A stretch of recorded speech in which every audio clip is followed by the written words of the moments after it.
All right, so we're day 3 of Peppers. We're a little over 3 hours in.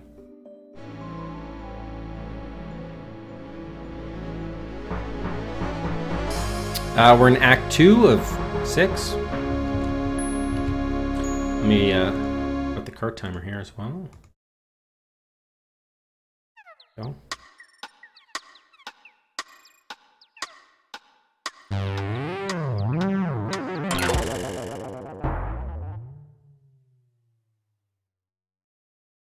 Yeah, all games eventually done. That's always the goal. Okay, so yeah, I was really tired at the end of the last night's stream. By the way, so the to-do items that we had here in terms of the quiz, I think we've run into all of those, so we're good there. As far as the objectives, though, we still need to, well, obviously we have a bunch left.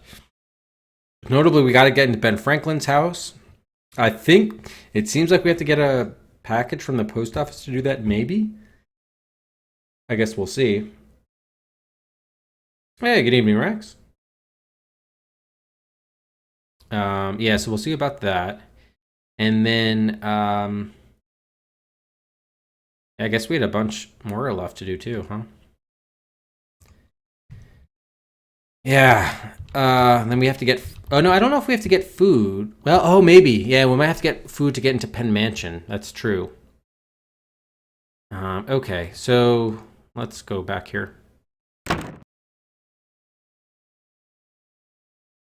Yeah, so I think I haven't taken good notes because I was kind of out of it due to lack of sleep yesterday. Feel a little bit better rested tonight, so hopefully it'll go a little bit better. So we need to meet Ben Franklin. I mean, that's his house. We need to get in there. She's not letting us in there. I mean, we did get past the sentry gate, so that was the first obstacle we cleared. What was the reasoning she gave us? Do we remember? I'm thinking there's a package at the post office. If we can somehow deliver the package, that would get us in the front door. I'm hosting Motherbrain? That's bizarre. It says that on the channel page? Oh, no. No, it looks like it's broadcasting, at least when I go on the web version. Huh. Yeah, I know things are... Wait, Motherbrain. Wasn't I hosting... wasn't I most recently hosting Sting? That's kind of bizarre. All right. What did she say? Oh, no, I didn't want Betty to touch you. Touch me, you young rascal, and I'll smack you into next Sunday. Oh, Twitch mobile. Yeah, that's a whole different beast. I don't bother with that. That's, yeah, I know that's usually, it has its problems. Good afternoon, Mrs. Franklin. I'd like to see Benjamin Franklin, please. No. But Mrs. Franklin, I really need to see him. I have a terrible problem. No. But you don't understand. My dog's been kidnapped by the Pews. Please, I need Mr. Franklin's help to get him back. Lad, I'm truly sorry about your dog, and there was a time when Ben could have helped you, but not now. He can't even help himself. He's gone round the bend, filling the colonist's head with all sorts of silly mush. I'm allowing him no visitors. If I let you in to see him, he'd just be a bad influence on you, too. But, if you could help Ben, get him... Oh, right, interested in his experiments. Perhaps I'd let you in. I'm sorry, but you have to leave now. Goodbye. All right, so we have to enter his house. We enter house, get him interested in experiments. Well, that kind of points to the kite puzzle, but I don't know, or the kite experiment, but I don't know how to even start that, really. Hey, how's it going, Carl? Oh, good. All right, that's good. Thanks, Rex. I mean, we do have the string, I believe. Yeah, so we have the kite string. We still, of course, need a kite and, I guess, a key to really complete, and obviously the bad weather. So I'm not sure how else to get in there. Maybe we just can't get in there yet. Pepper doesn't want to get fingerprints on the Franklin's window. That would be rude. Door is locked. Can we climb this tree? The tree feels strong and healthy. Yeah, I don't want to feel it. I want to climb it. Stupid game. All right. And we need a bonbon recipe to get a jar and perhaps some food. I'm not sure about that. Oh, the missing fan. Oh, shit. We need that fan for the bakery, for the bakery chair. How would Debbie Franklin give us that fan? Can we target that fan? Shoot, sorry. It's the third time now I'm going back to this stupid house, but I need to get that fan.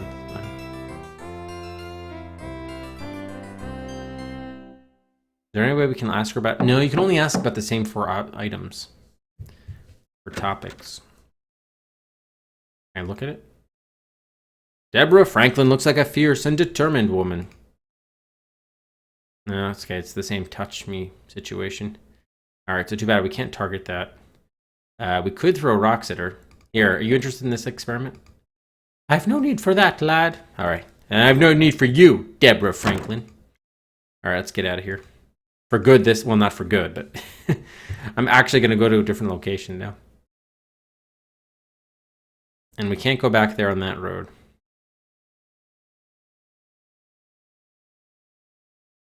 Alright, yeah, what's up with this? I feel like we should have dealt with this estranged couple at some point now. This is really weird. The music is only on some screens, I guess.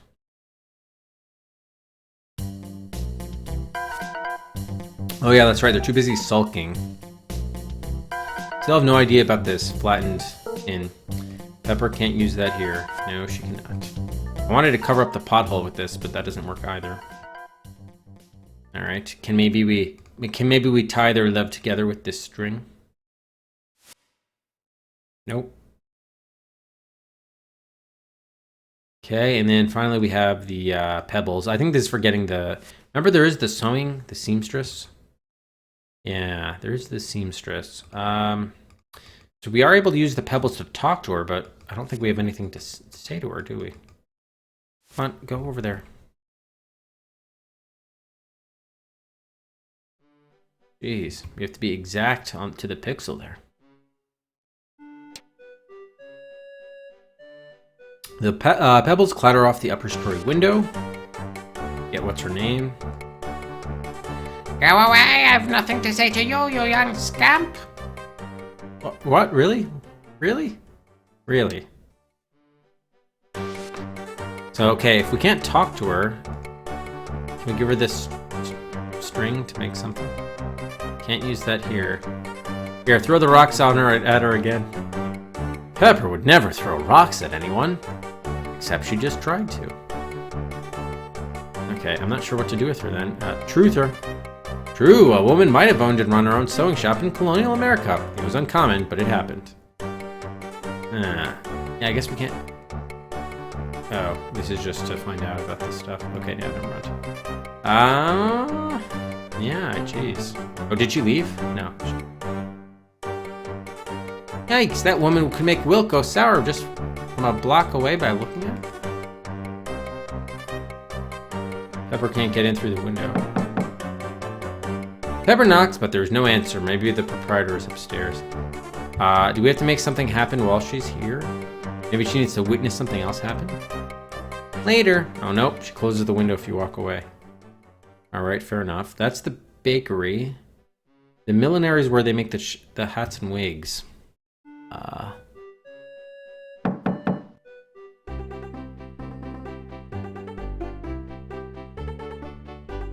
Right. We can't... Okay. So we... Long story short, we can't talk to these people anymore, but...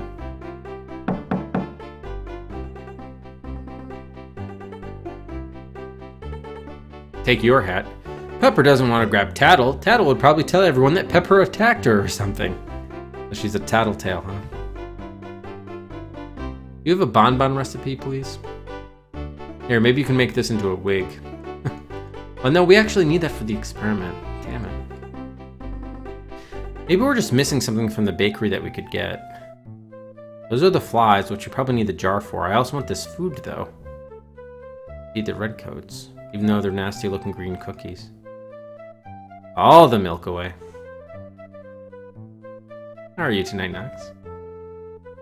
Pickled cabbage. Yeah, the jar is useful. Maybe the jar could catch these flies. Yeah, okay, and the rocking chair is missing the fan.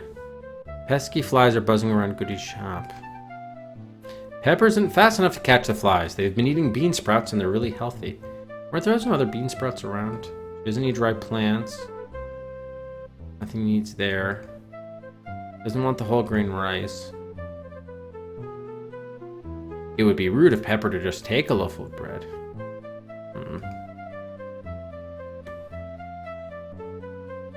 It would be rude of Pepper to grab Goody.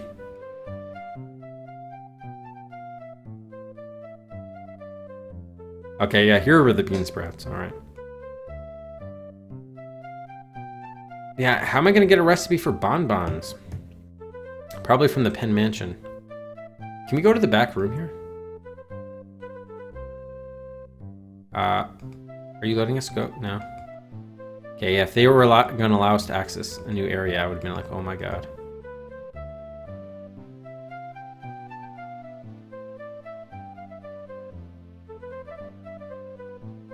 Okay. Yeah, that's right. He invented the rocking chair. And we need the fan there. That's right. I guess we can't really do much here then. So I'm guessing it must be the post office or the bar, maybe? Maybe we could get food from the bar. Maybe we could get food from the bar. Oh, I'm hoping not to fade as early as I did last night, Nox. I just started to get really tired.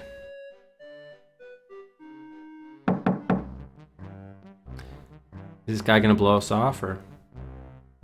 Well, then, lad, I should be getting back to my pub. I think I need a fresh turkey leg as well, you dig? Yeah, I dig. Say, did you ever hear the expression digging your grave with a spoon? No, I don't believe I did, but I like it. Ha ha. Groovy, lad. Pip pip you, skinny child. Pip pip yourself, cheeky bastard. Oh, right, that's right. If you can't eat it, it's worthless. So if we get a food item, maybe we could come back to this guy, but as it is, not really going to help us out too much. Unless we can take his drumstick. Pepper doesn't want to touch the glutton. She's afraid to put her hands anywhere near his mouth, for fear that he would eat him. Ah, the upper classes. This upper class gluttonous fool. So she doesn't want to touch him. The colonists that ate New York. We can't... Oh, the pub window. Pub sign. Pepper can't get in that way. Maybe she should try the door. Ah, that's a way to get him to spit out food. Yeah. Yeah, so we need food to deal with him. This guy we already got the shilling from. I don't know if there's anything more he can help us with. Yeah, Mr. Bet Much.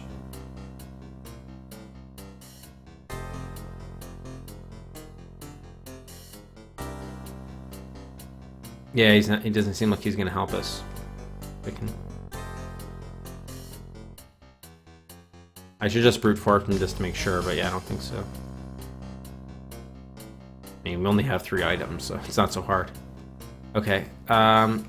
This was that crazy woman, right? At the carpentry shop. We don't have any wooden items. The rocking chair might be interesting later with her. Right, oh, right, she's the greedy person. Maybe if we can get another coin from him and then get her in the mix. You're right, penny pincher. A little twisted. Okay.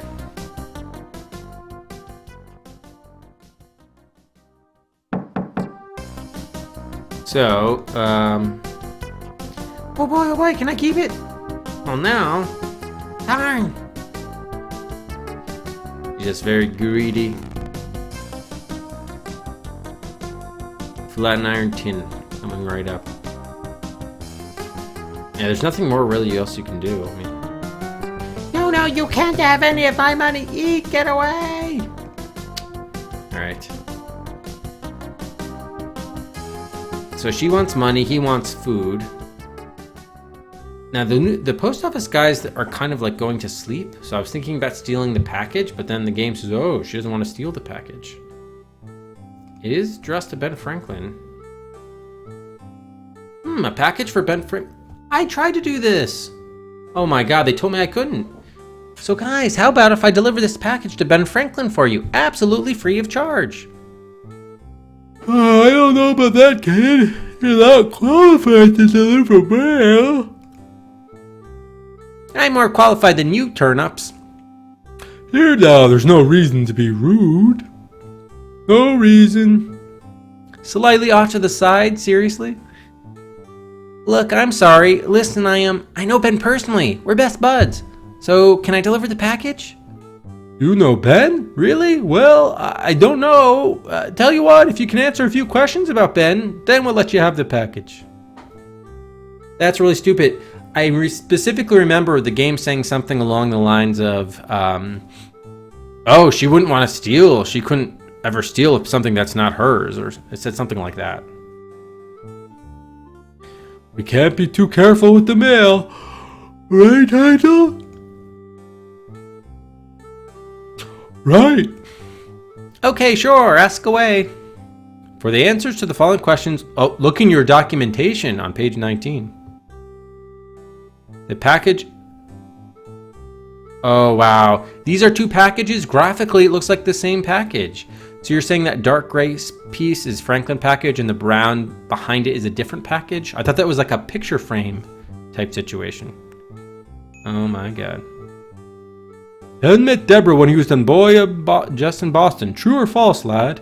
Oh, so this is like copy protection. Shit. All right, give me a second here. I need to get my manual out.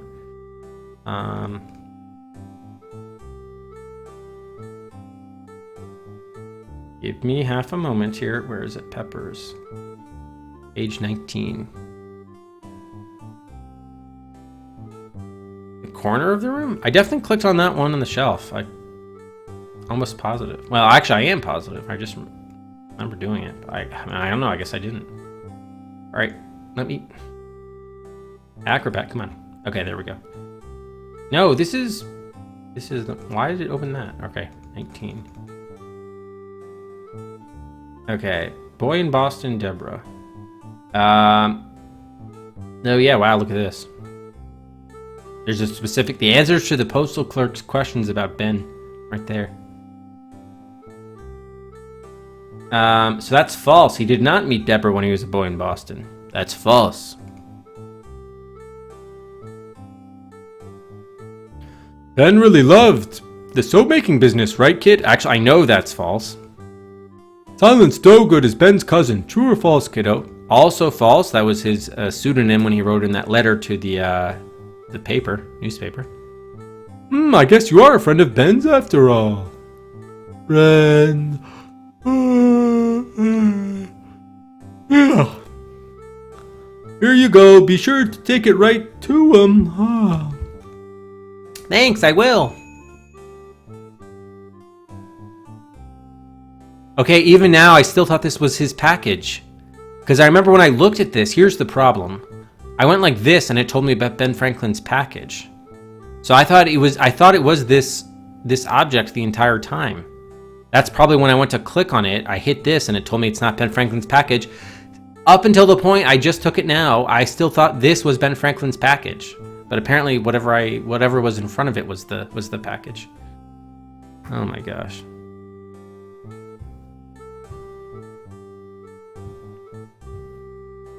Okay, good. Yeah, that looked like a spam thing.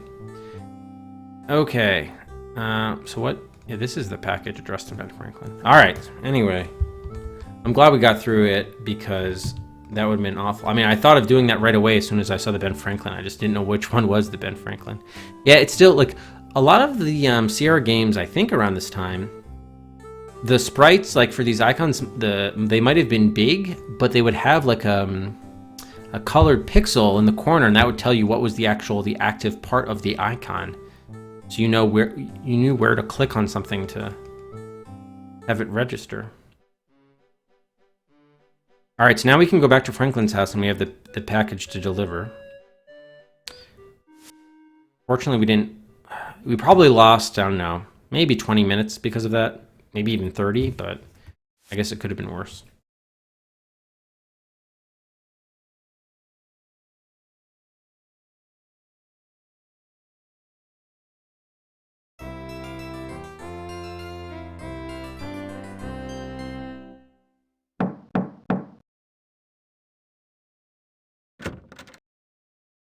Okay, she doesn't even say anything. She just opens the door and looks at you. Here, Mrs. Franklin. I picked up this package for Mr. Franklin at the post office. It's probably a gob of smelly incense or more of those wretched love beads. You keep it, lad, and may you enjoy. More love bead references? What the fuck? This is a game for kids? Oh my god. Ben Franklin was getting love beads. But maybe it's something Mr. Franklin really needs. I seriously doubt it, lad. Tell you what, open the package for me. If it's something that might do Ben some good, maybe I could let you see him. If it's something foolish, you can throw it in the river for all I care. You're not going to watch us open it? Pepper opens the package. There's an electricity book inside. Ben Franklin's electricity book. Now we have to knock. Couldn't you have just kept the door open enough for us to open it for you?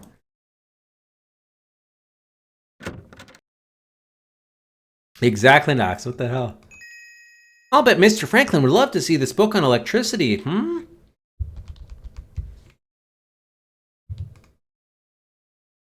Electricity? Ben used to be so interested in electricity. Before he took ill, he'd skip lunch and dinner both, and work into the wee hours of the morning at his electricity experiments. Say, lad, do you know anything about electricity? Well, I have been known to light up an entire room, bright as day, with just a flick of my finger. Oh, splendid! That sounds like something Ben would have loved hearing about before. Do you think we could get him interested in electricity again? Sure, absolutely. Wonderful. Come in, lad. I'm going to be gone for a while, so just come and go as you please into my house. Right this way. Come on in, lad. By the way, you look familiar. Do you have a sister by any chance? Well, excuse me, Mama, but Papa would like some more hot water.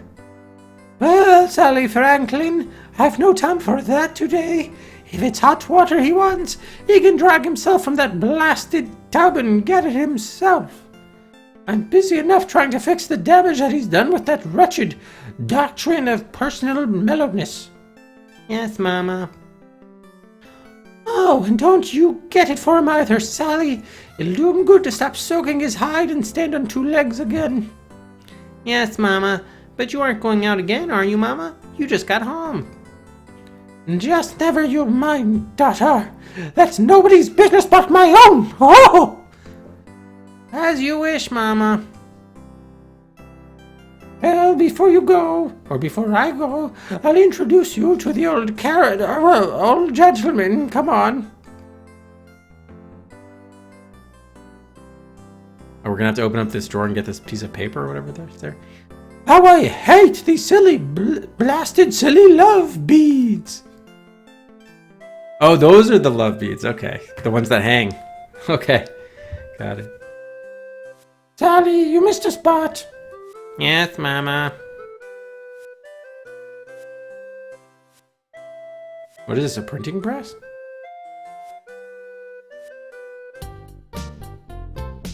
Oh my god, he's like 5 times the size of anybody else. Ben! What? Oh, it's you, my little love flower. Don't call me that! I hate it when you call me that!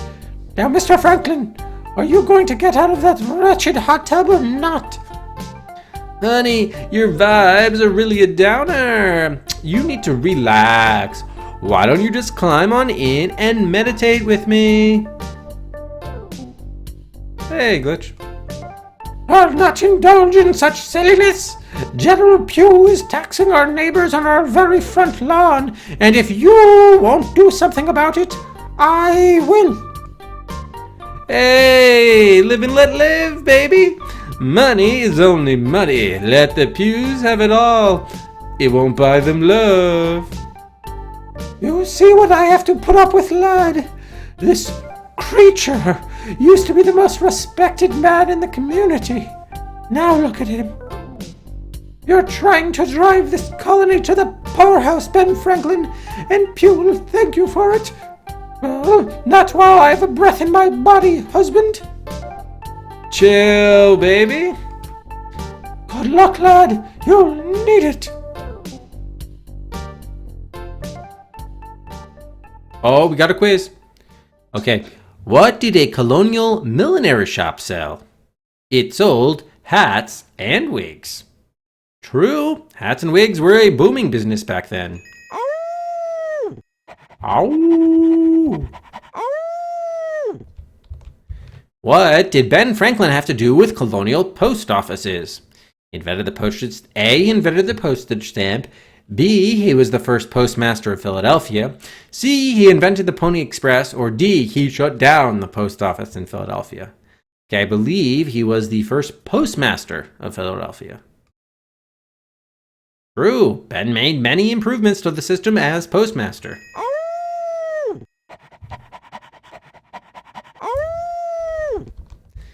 Who was the Penn family? A. They invented the ballpoint pen. B. They were the governing family of Philadelphia for years. C. They were the architects who built Penn Mansion. Or D. They were Ben's best friends. Governing family of Philadelphia. True, they were unpopular throughout most of their reign.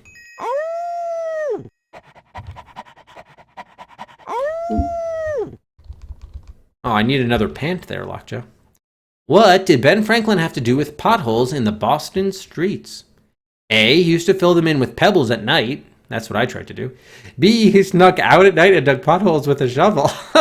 C. He had the roads paved with asphalt. Or D. He wrote letters to the paper, causing the potholes to be filled. True. Ben's satirical silence no good letters did the trick.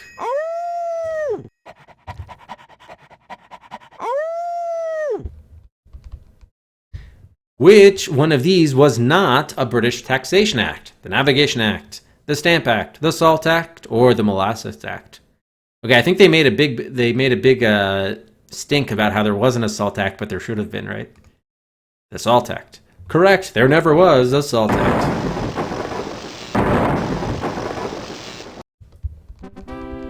Act 3. Pepper and the Kite, Flash Key Experiment, or Zap, pow, look at Ben now!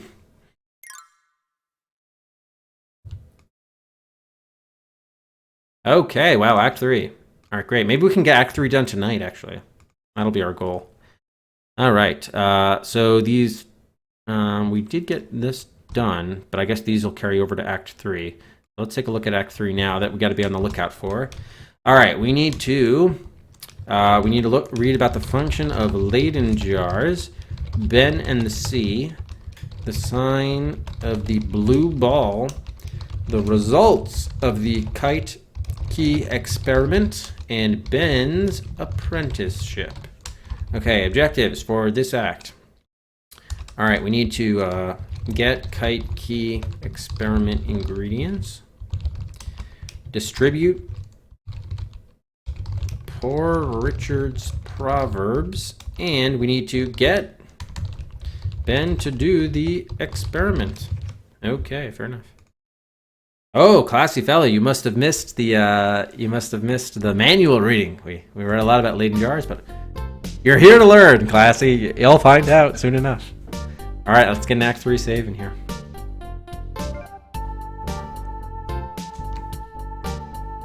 Oh, we need to get rid of an old save, I guess.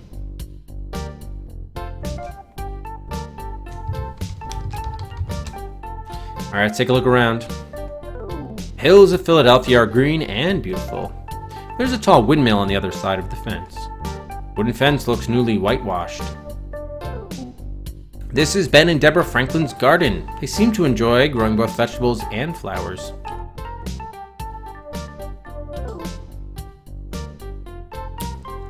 Geez, is that really Ben Franklin? He looks like a total retro hippie. And he's in a hot tub. Yikes. It's a big folding step stool. Really? Ben has bellows attached to his hot tub for some reason. Ben is relaxing in a huge wooden hot tub. Ben has rigged up a book arm so he can read without getting the pages wet. Big green healthy cabbages grow in the Franklin garden. Franklins have a pretty healthy tomato patch. Most of the tomatoes don't look ripe yet, but this one might. Beautiful tulips grow in this flower bed. Is this a crank? Oh, okay. Let's start truthing some shit. False. Hot tubs weren't invented in the 18th century. Hot mineral baths were popular in France, but those were taken in hot springs or marble bathtubs. Ben Franklin probably would have liked a hot tub, though. He loved the water and prided himself in being very clean. Not every colonial guy could say the same.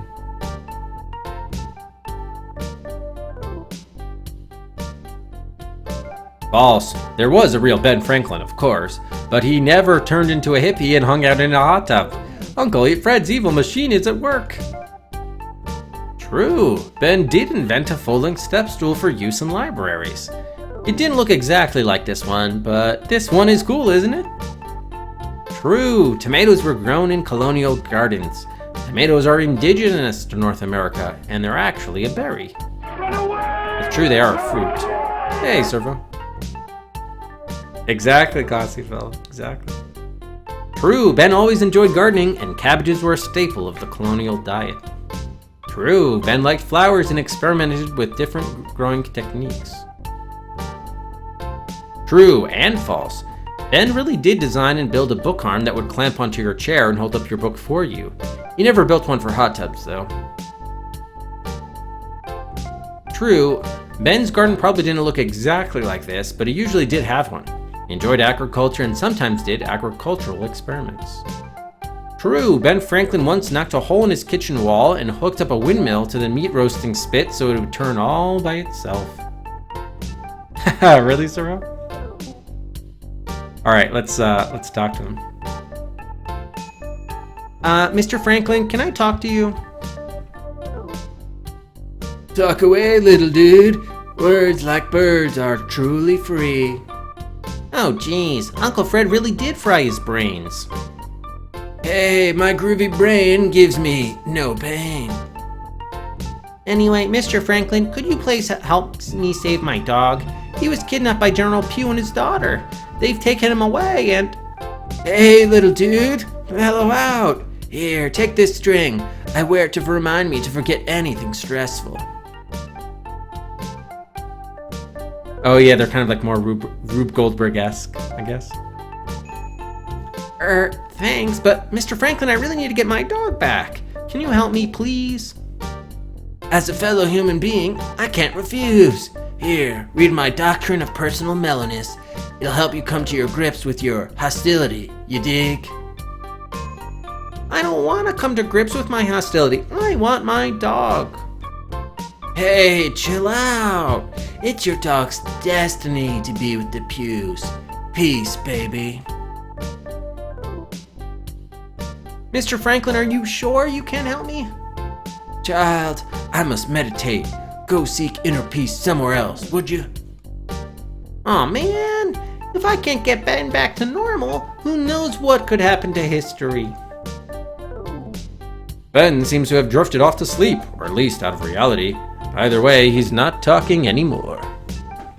Cheeky bastard. Can I get this tomato? Yes, I can. Pepper carefully takes the big tomato, or tomato.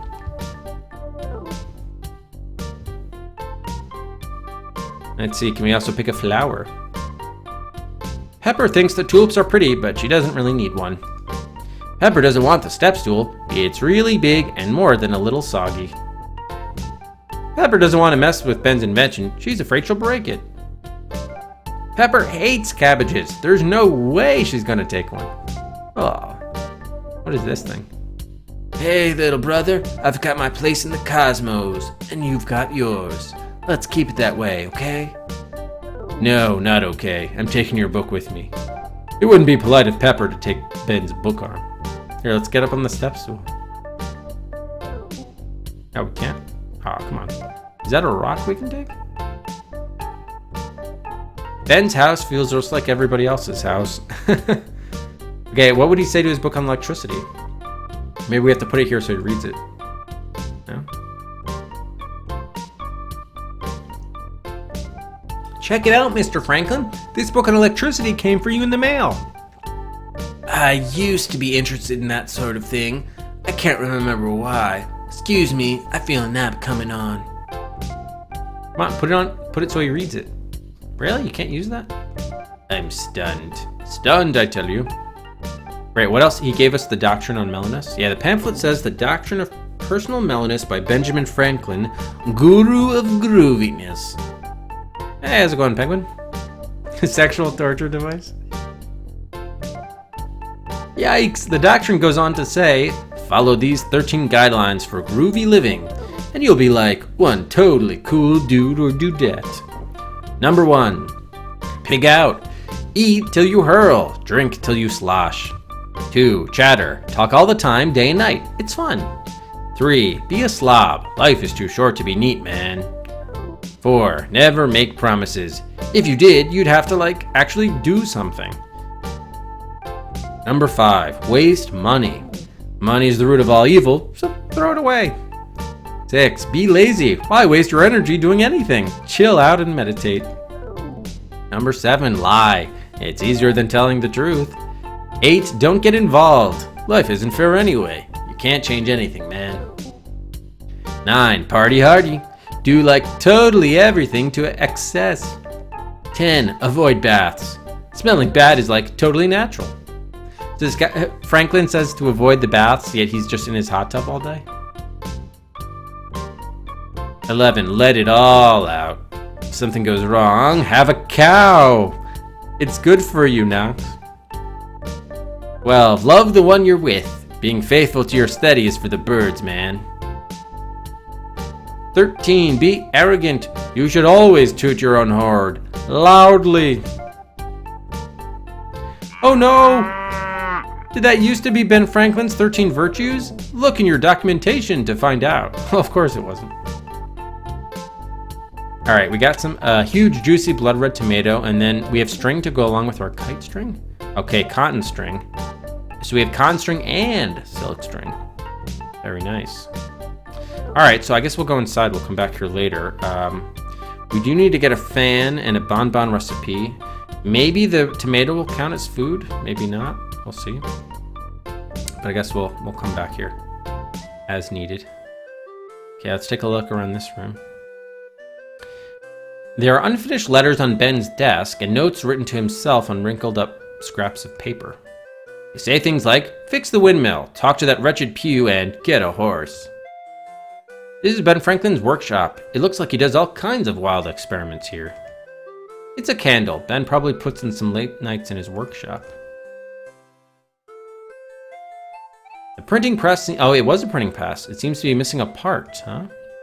A schematic for some sort of experiment is lying on the table. Hey, it's the plans for the kite key experiment. All right, grab that. Definitely.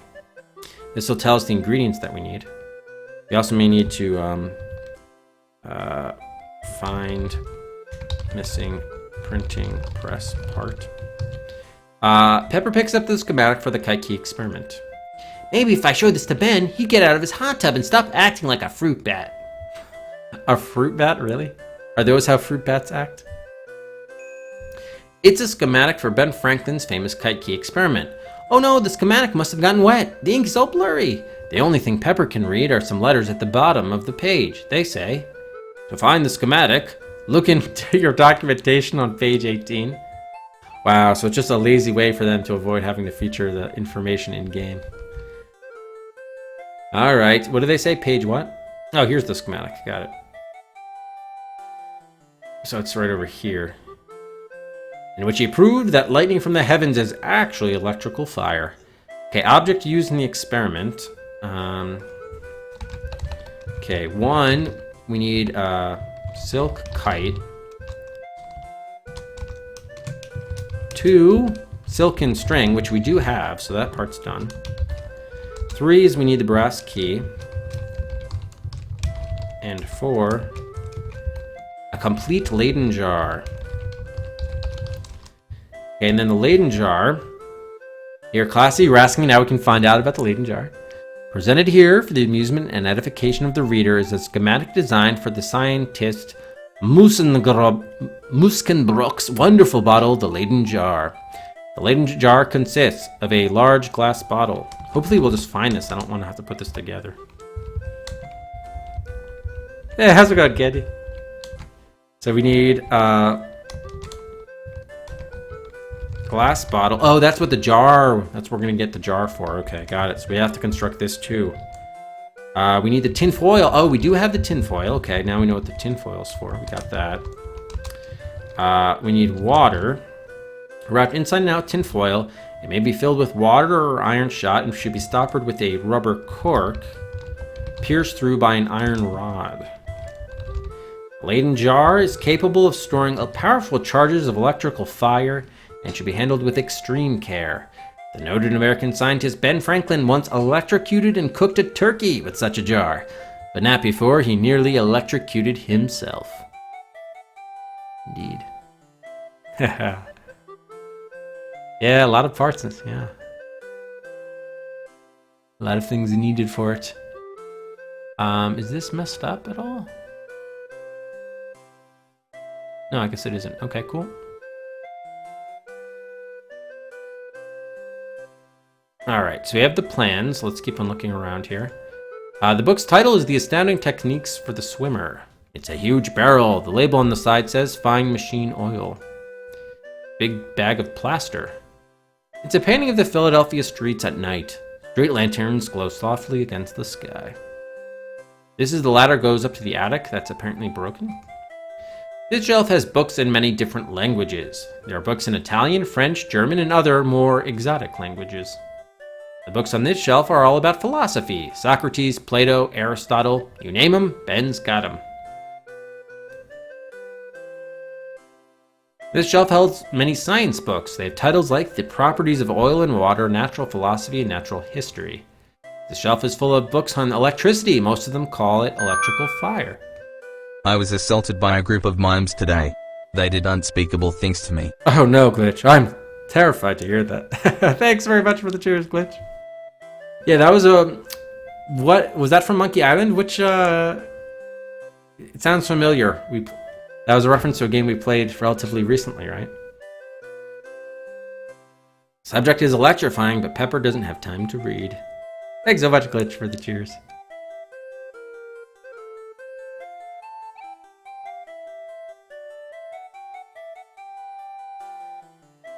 It's a painting of a colonial post office. Ben is in the picture, shaking hands with someone. It's a painting of a colonial fire department.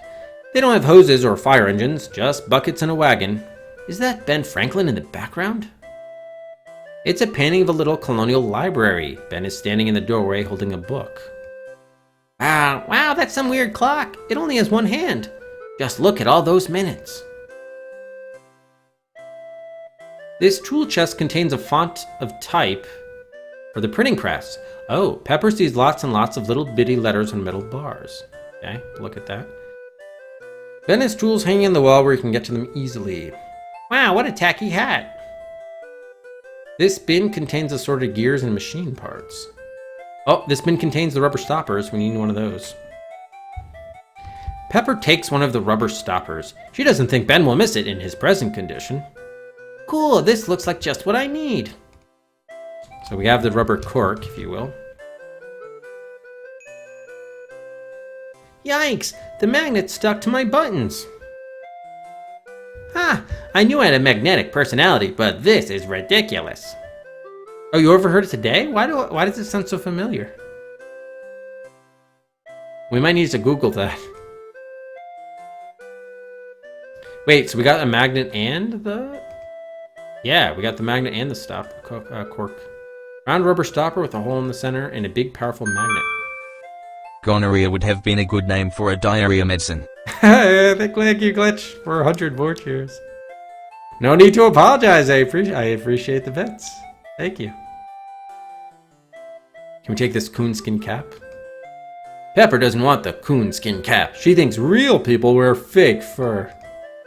Pepper doesn't want to take Ben's tools. He might need them sometime. Pepper doesn't want to mess with Ben's stuff. She might break something. I wanted to get the missing machine part, man. He doesn't need any of those things, or another stopper. The book looks very old. Pepper doesn't want to damage it. Pepper wouldn't take Ben's clock. Besides, it's kind of silly. I can't pull that chain? Damn. Pepper doesn't need a bag of plaster. Printing press won't run without its lever. Okay. That's a lever. Maybe the iron rod will suffice there. That's a really nice desk. So you shouldn't mess with his personal things. I'll open the drawers. The stool is broken. Pepper's afraid it might break if she tries to use it for anything.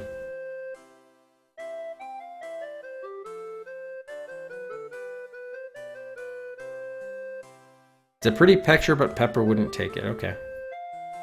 Can we go up? Oh, wait. Oh, we didn't truth the room. Sorry.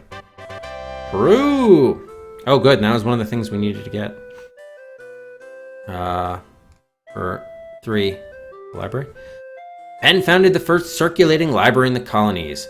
Books were very expensive at this time, and most people couldn't afford to buy them. Ben felt that everyone should have a chance to read, and libraries would give them that chance. Oh, okay. Wait, what? Alright. True, Ben founded the first post office in Philadelphia. Later in his life, he was appointed postmaster of Philadelphia. He improved the system enormously and came up with ways to move the mail faster than it had ever had before. True, Ben founded the first organized colonial fire department. True, at this time in history, a typesetter had to place each character in the printing press by hand. Can you imagine trying to write a letter that way? How about a whole book? True, the printing press was invented in the Renaissance, and the design didn't change much for hundreds of years. It wasn't until the Industrial Revolution of the 19th century that the printing press became fully automated. True, Ben invented a clock that only had one hand. It had all the hours and minutes marked on the face. It had a second face for the seconds. This just proves even brilliant people have weird ideas sometimes. True, at this... Oh, right, we already read that one. True, Ben really had a coonskin cap. He developed eczema, a skin disease that caused his scalp to peel in late middle age. He was very embarrassed by this, so he started wearing a raccoon skin cap almost everywhere he went. He even wore it in fashionable France, and they loved him. True, Ben Franklin had a workshop in his house on Market Street, where he conducted experiments and built inventions. True, by the 18th century, people had realized that rubber was a good insulation against electricity. Anyone who did electricity experiments would undoubtedly have a number of rubber stoppers. True, Ben bought a book on swimming when he was just a child. By reading it and then trying the techniques in the local swimming hole in the Boston Harbor, he became an expert swimmer. He was inspired to experiment with weird ways of moving through the water. He figured out a way to fly a kite and then use it to pull himself across the swimming hole. We don't know if he still had the book at this time in his life, but he might have. Oh, okay. Alright, I don't want to read about all of that, but... Ben had dozens of pen pals and he wrote several letters a day until the day he died. He particularly enjoyed writing to pretty young ladies. They had purchased fire insurance. Oh, with fire station companies. Damn. That sucks, Rex. That sucks. It's almost kind of like, dare I say it, medical insurance. That's probably how some countries view American health insurance, and maybe perhaps the same way. Imagine if people had to get fire insurance and if you didn't. That's actually a great analogy to use, in fact. All right. Ben Franklin drew up many designs for paving and lighting the streets of Philadelphia. He came up with a new kind of oil lamp that was more stable than the old ones. In some areas, his plans were actually used. Yes, I remember I took a tour of Annapolis and they had those little tokens or what have you. Or little plaques, yeah, on the side of the door, in front of the houses. That's right.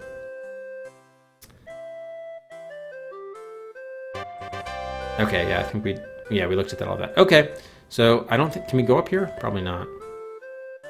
Because it's broken. I don't want to mess with the stuff, I want to climb the ladder. Oh man, I'm too short to climb up past those broken rungs. If only I had something to step up on. Like a stool. The stool is broken. Pepper's afraid it might break if she tries to use it. Alright, can we get what about the stool in the other room? Or outside, I guess. Pepper doesn't want the you just said you wanted a step stool. It's really big and more than a little soggy. Okay, Do we have to get a new step stool? Alright. So we have to reach ladder rungs. So we don't have anything to stand on now, right? No. Alright, so we'll come back. I think there was one more room in the house.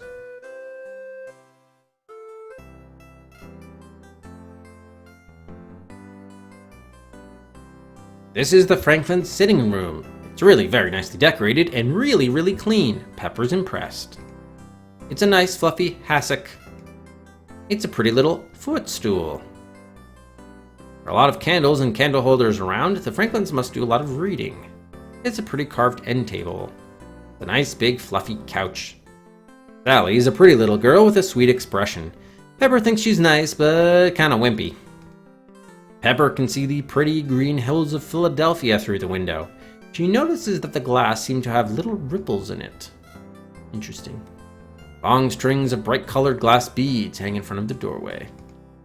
It's a Franklin stove. What about this thing? Oh. No. There's firewood in the fireplace. The Franklins have some pretty painted china plates. A big copper kettle sits on the mantel. There's a big funnel connected to the pipe in the wall. How do you target? Nothing. The door leads to the private chambers of the Franklin house. A lovely china bowl and a fancy silver spoon sit on the shelf. A dramatic picture of a ship tossed on stormy seas hangs on the wall. A nice bouquet of wildflowers sits on the sideboard. It's a pretty cherrywood sideboard. The door is slightly ajar and there's some kind of card sticking out.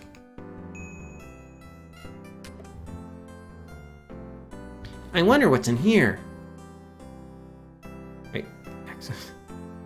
It's a recipe card for chocolate bonbons. It has a note scrawled across the top. Discard, too fattening. Yoink. That's just what we needed. Alright, so now we got the bonbon recipe, now we have to trade it. Okay. What else do we have here?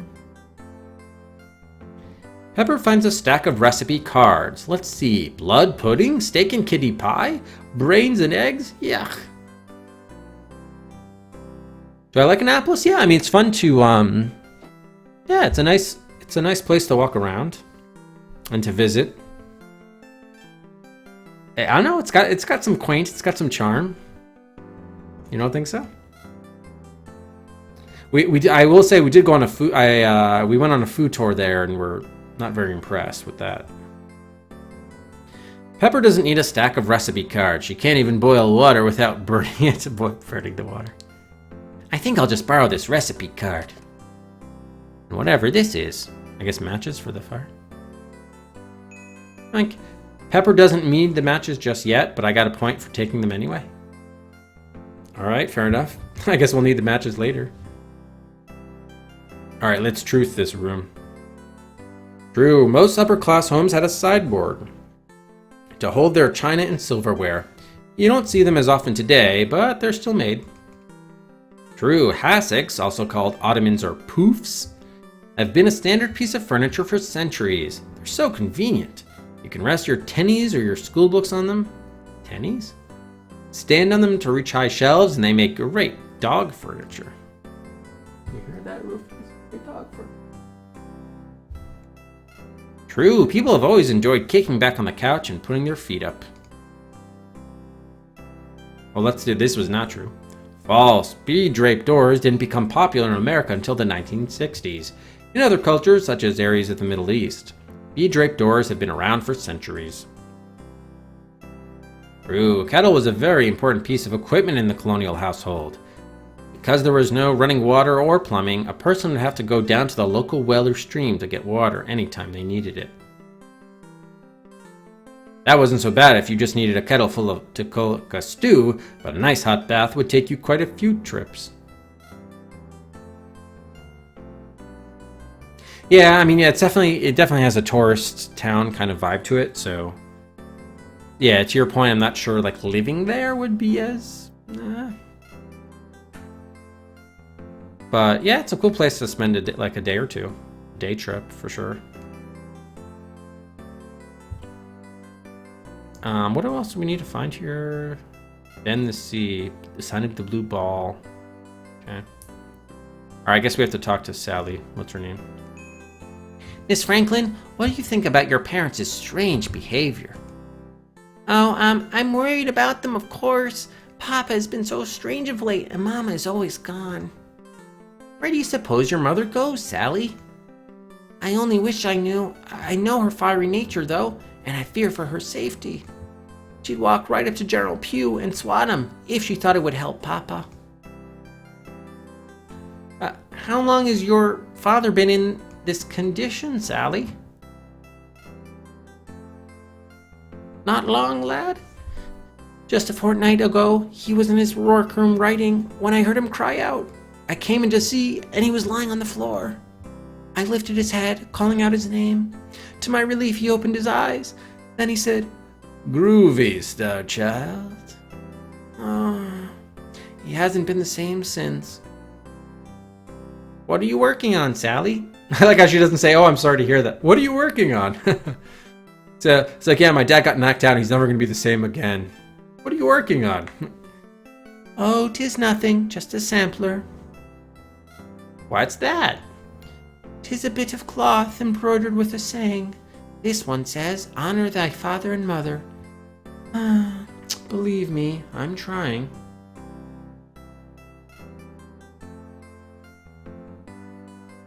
Oh, yeah, Grumpy. Yeah, no, that's understandable if you were, yeah.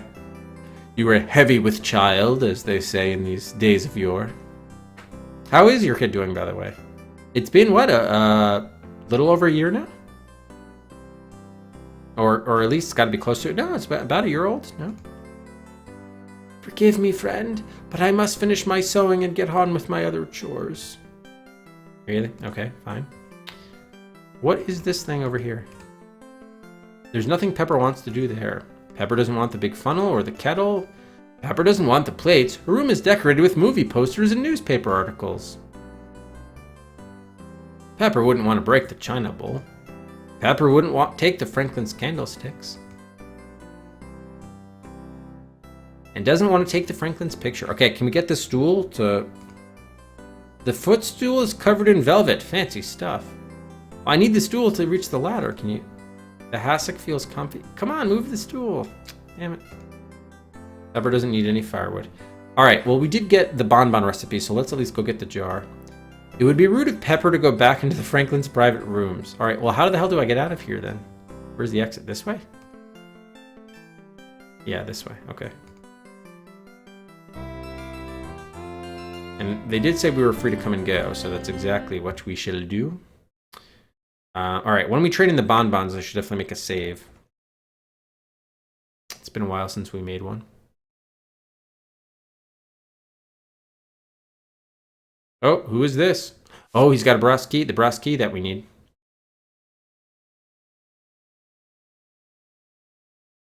It's poor Richard. He has a traveling carving stand. He probably does a pretty good business around Christmas time. Poor Richard is busy carving something. He seems to be very good at it. False. Poor Richard was a fictional character invented by Ben Franklin for his Poor Richard's Almanac. The almanac contained all kinds of good advice, proverbs, and facts, as well as weather guides, farming guides, etc. It was very popular and was published for 26 years running. So if he's not real, what's Poor Richard doing here? Keep playing and find out. He must be up to no good, that's what. Hello, sir. You look better than you did the last time I saw you. When did you see him last? And when hast thou seen me before? I do not think I know thee. Wait, hast thou a sister? Yes, sort of. I saw you when you were in the stocks. Oh, that was Poor Richard. Okay. My sister let you out. Okay, there you go. Year and a half. Wow. No, 9. She thinks she's Trevor. That's great. 9. That's great. My first word was no as well, actually. Well, I don't know if that was her first word, but that certainly was mine. Ah, a good and kind lass. I feel like I owe thee and thine a favour, lad. Is there anything I can help thee with? Well, I'd appreciate it if you would answer a few questions for me. Lad, I would be happy to. What dost thou want to know? I just can't believe Ben Franklin is the cause of all this. Did his ailment come on quickly, or was it a gradual thing? Oh, it was sudden. The old dunt fell over, and when he got up, he had all these wild ideas in his head. Or so my wife tells me. He's my oldest friend. His plight grieves me more than I can say, as does the fact that I have to speak against him publicly. I'm sorry, Mr. Richard. I wish there was something I could do to help. All right, let's just finish up the conversation. Let's just finish up this screen, and then we'll take a break and open up Buys. Those pews are terrible, Mr. Richard. I can't believe the way they treat this community. Why do you all put up with it? Lad, until Ben went out of his mind, we resisted the pews like a pack of angry badgers. We blocked their way at every turn. Why, Ben was getting ready to go to London to represent our fine colony when he was seized by this sudden ailment. Oh, 'tis tragic. Why aren't you affected by the strange malady, sir? What makes you immune? I do not know, lad, unless it is simply that I know Ben better than most. I have been around the old mule for such a long time. I know when he is well and when he is ill. Believe me, boy, the man is ill. Mr. Richard, the pew stole my dog. He ran into their carriage, and that little creep Ima scooped him up. That is bad news, lad. I don't know what to tell thee. The pews have kidnapped many a pup, and the poor little curs have never been seen again. Oh, Mr. Richard, what am I going to do? Lockjaw is my best friend. Although I would advise against it, the only hope seems to be a bold rescue. Oh, if only Ben were well, he could advise thee in how to do it. Oh. You sure are a brave man, Mr. Richard. It takes a lot of guts to speak out against the pews and Ben Franklin. Not so, brave lad. Just determined not to see this fine colony on her knees. I'll die before I'll act like a fool and kiss the pew's ruffles. Ease, Mr. Richard. Do you really think they'll kill you? Now, don't worry about me, lad. I'll stay one step ahead of them. Just find the dog before the pews do something despicable to the poor little fellow. Will do. Can I take that key, please? Mr. Richard, is there any way you could let me have that key? I need it for something really, really important. I will give thee the key if thou will help me distribute these proverbs. I fear the time is growing short. What are proverbs, Mr. Richard? A proverb is a saying that points out the error of a person's ways. I hope they'll cure my fellow colonists of their follies. Willst thou help me? Let me get this straight. If I pass out your proverbs, you'll give me the key? Such is my offer, lad. But how do I know who gets which proverb? Read each proverb and judge which colonist could learn the most from it. Okay, truth is something we reporters don't mind shoving in people's faces. Here is the first batch. Come back when thou hast found the true owner of each. By then I will have more for thee. And that's a lot of work just for a brass key, but done. Now then, laddie, a deal is a deal. No key for you until all the proverbs are with the right people. Oh, god damn it, man. Alright, let's go to a screen with some music, and then we'll do that. Oh yeah, look here, distribute Poor Richard's proverbs. Okay, fine.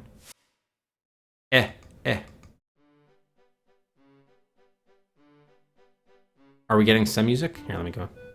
Oh yeah, we're getting some music. Okay, cool. Alright, so let's turn buys on. I definitely need to get some water anyway.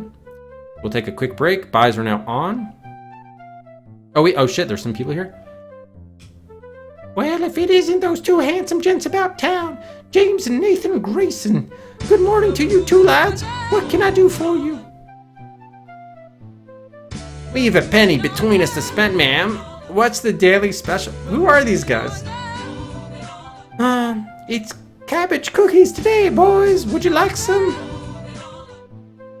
Yes, ma'am, we would. Here you are, laddies.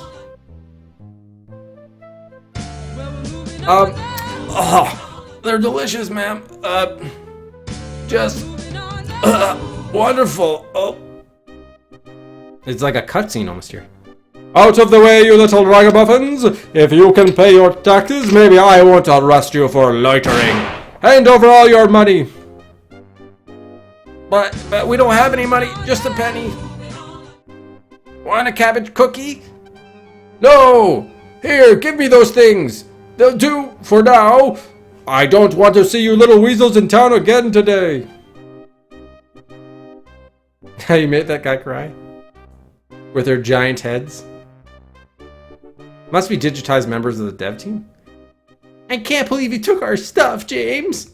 At least you didn't get our penny, Nathan. It's a good thing, too, because we owe it to Mrs. Gumdrops. Oh, forget the penny, lads. I know how dreadful those cookies are. Run along now before he comes back. Oh, thank you, Mrs. Gumdrops. Yes, thanks. I love how he starts smiling on his way out the door.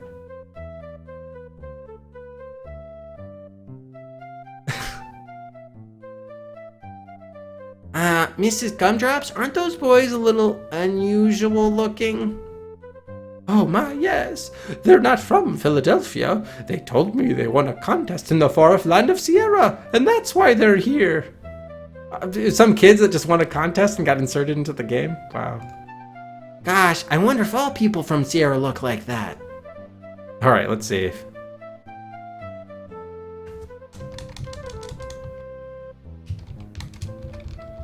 Okay, we're gonna give him the bonbon recipe. Okay, so cool. So yeah, buys are obviously still open, and I will be right back.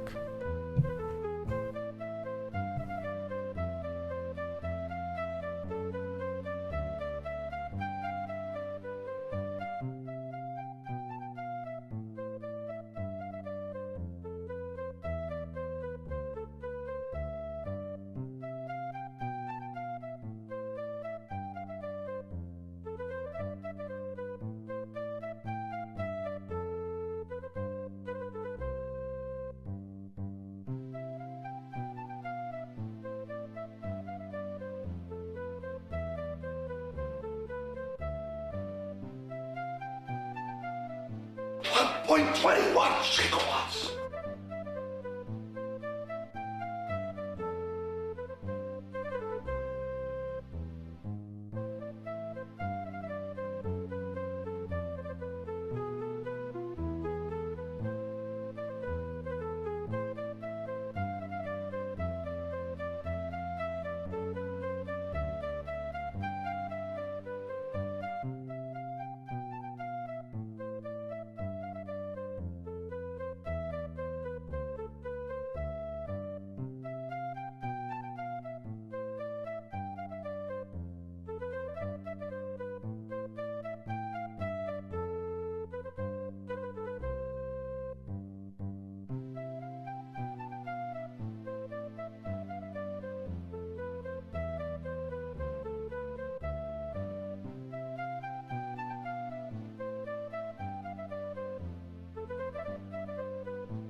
I'm a bad mother.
Thank you for the host.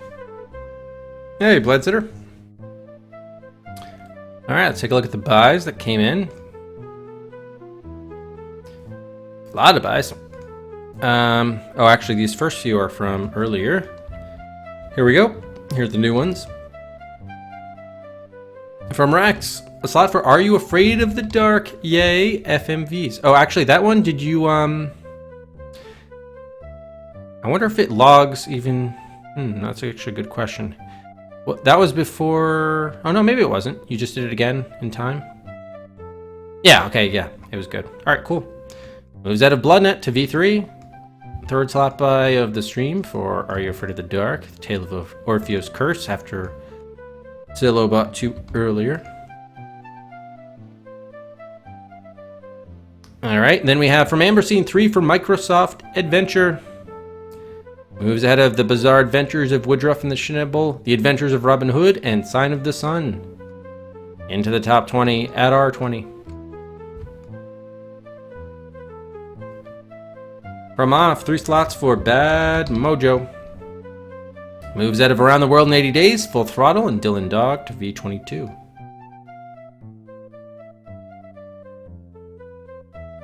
And Oisumo, 3 for Twinsons Odyssey, out of Star Trek The Next Generation, Bloodnet, and Are You Afraid of the Dark, up to V3 now.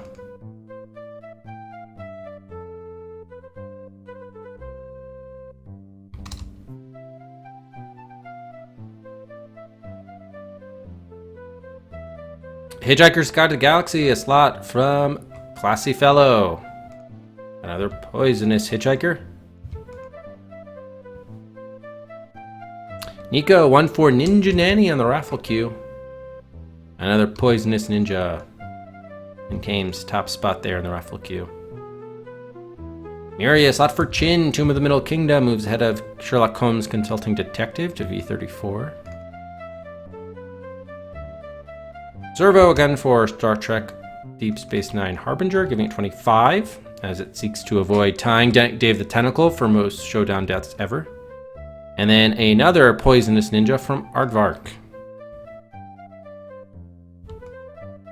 Less excited Squeal V4, yeah. Glitch, I have started it. My wife has My wife has read the first 3 chapters, and I have read the first 2, so got started. I know it's only like 20 pages, but it started. Hitchhiker's Guide to the Galaxy, Rex. All right, last call for buys.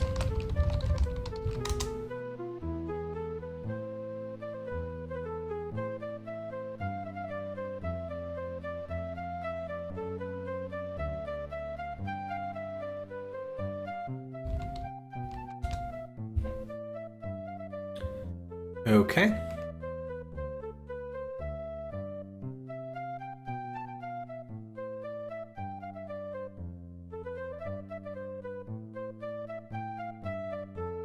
All right, so what's going on here? Oh, we have the bonbon recipe that we need to turn in, and then she said she would give us that jar.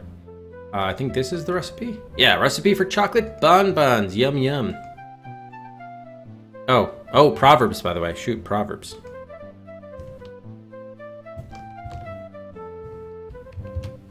Okay, where are Proverbs? Quarrels never could last long if on one side only laid the wrong. In other words, stop quarreling over silly things that don't matter. You're probably both wrong. Alright, this is going to be super easy. We just give it to the feud and quarrel couple there. All right, let's give out yeah, the recipe card.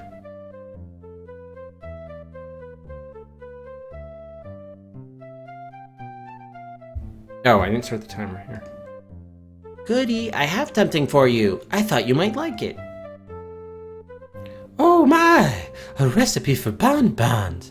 Thank you, lad. If only I had some chocolate to bake them with, we'd be in business.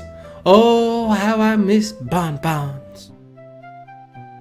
I'll tell you what, lad. I'll give you this lovely jar of pickled cabbage in trade for the recipe card. Thanks, Goody. Oh, drat these flies! I'd give anything to have the fan for my rocking chair. Excuse me, lad. The heat had quite overcome me. Okay.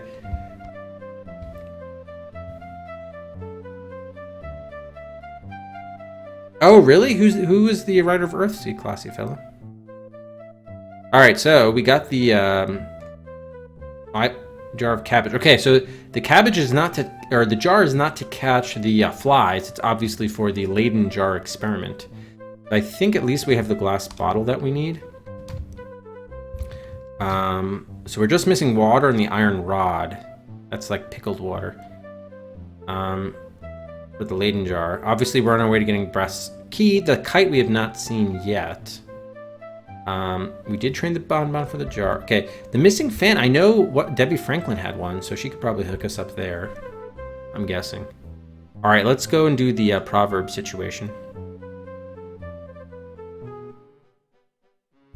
Ursula K. Le Guin? Oh, cool. Thank you, Glitch. Glitch, you mind throwing that into the Discord? Sorry, I've always asking you to do that. But it just ain't... Well, A, other people get to read about it, so it's not just benefit for me, but it's just a nice holding ground of sorts. All right, this is the thing? Yeah, this was the proverb, right? Mr. Bicker, I think you might find this interesting. Oh, thank you, Glitch. Appreciate it. You know, little boy, my aura is stretched pretty thin right now. Why don't you be a nice kid and give that to Quibi? Miss Quabble, I have something for you. I'd appreciate if you would read it. A present for me? How sweet. Let's see what it says. Quarrels never could last long if on one side only lay the wrong. What's that supposed to mean? Is it supposed to mean that Vicar and I are both wrong? Well, that's ridiculous. That's stupid. That's true. Oh, dear. Oh, Victor. How could I have been so mean to you? Oh, Cookie Ears, I'm so ashamed. I behaved like a beast. Victor Pooh. Quibby Whips. I'm sorry, sweetums. I love you. No, I'm sorry, Sugar Toes. I love you too. Gag me with a time machine. She actually went like that. All right, I think we need a new proverb now. Now then, laddie, a deal's a deal. No key for you. Yep, I'm here for the next proverbs. If thou would excuse me, lad, I have much to do today. I do have more proverbs. Okay, I just have to look at it again. All right, the next one says, eat few suppers and you'll need few medicines. In other words, don't pig out, you'll make yourself sick. All right, we know that's the guy who looks like, who ate New York. There's a goat here? What is this goat doing here, of all things? Yeah, you gotta have fun with the Glitch. You gotta have fun with it. This one's a little bit tough, though, because there's A, a lot of characters, but B, also a ton of dialogue. So that gets a little challenging. Just because it gets draining to have to read all of this. Hey, a goat. Cool.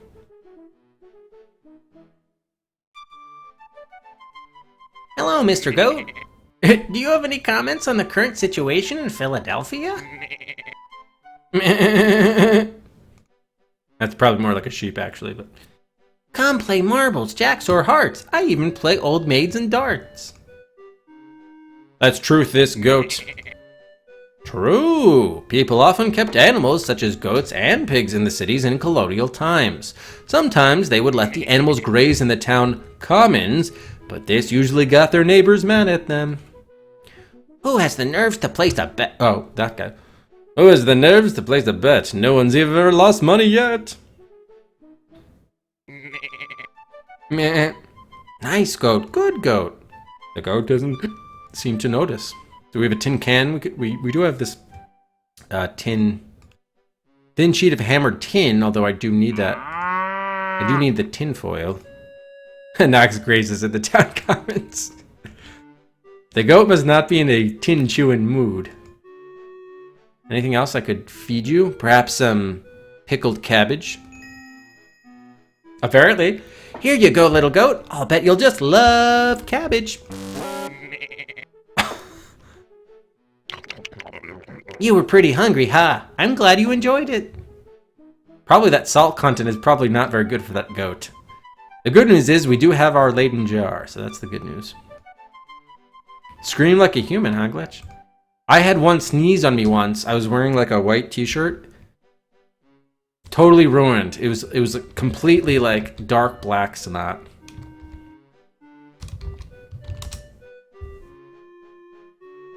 All right, let's give the proverb to this guy.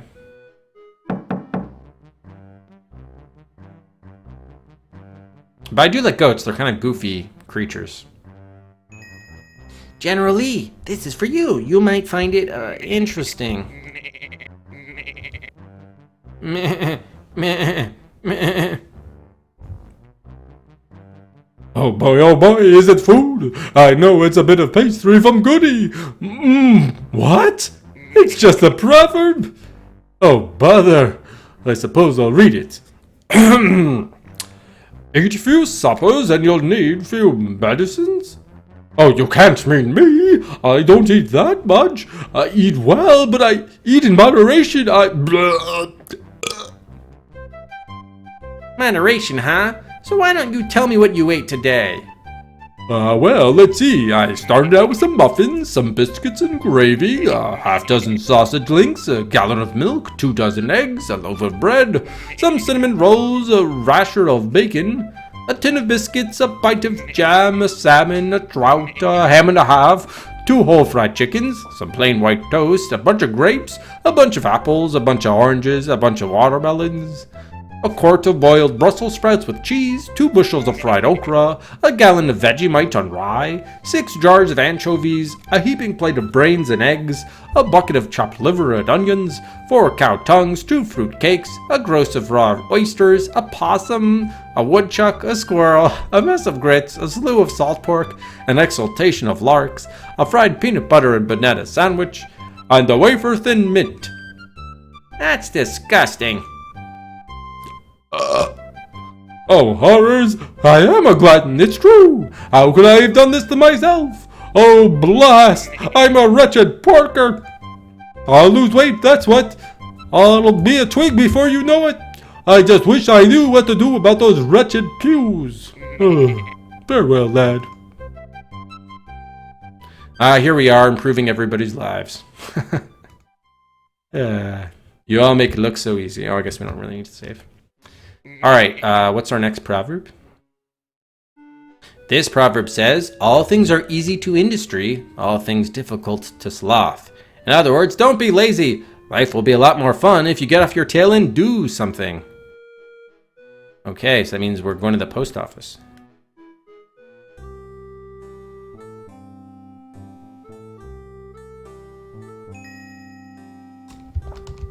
Hey, Billy, I've got something for you. What is it? A new pillow, I hope? Nope, here. Oh, look. A pretty little carving. Let's see what it says. All things are easy to industry.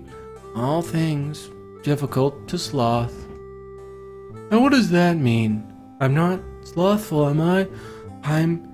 Yikes. Oh, man. I really have been a sluggard. I'm so ashamed of myself. Yeah, ashamed. Oh, that's screaming like the human? Nice, Glitch, nice. How could I have been so lazy and useless? My karma has to be like totally scummy right now. Come on, Heidel, let's clean this joint up. Yeah, clean it up. I don't know how to thank you, little dude. You've shown me the error of my ways. I just wish I weren't so confused about Ben. Oh well, are you ready, Heidel? Ready, Billy. Let's go! Oh, I thought they were literally gonna like clean up, like the entire place was gonna look totally different. Like in no time at all. So is it a Goaty video?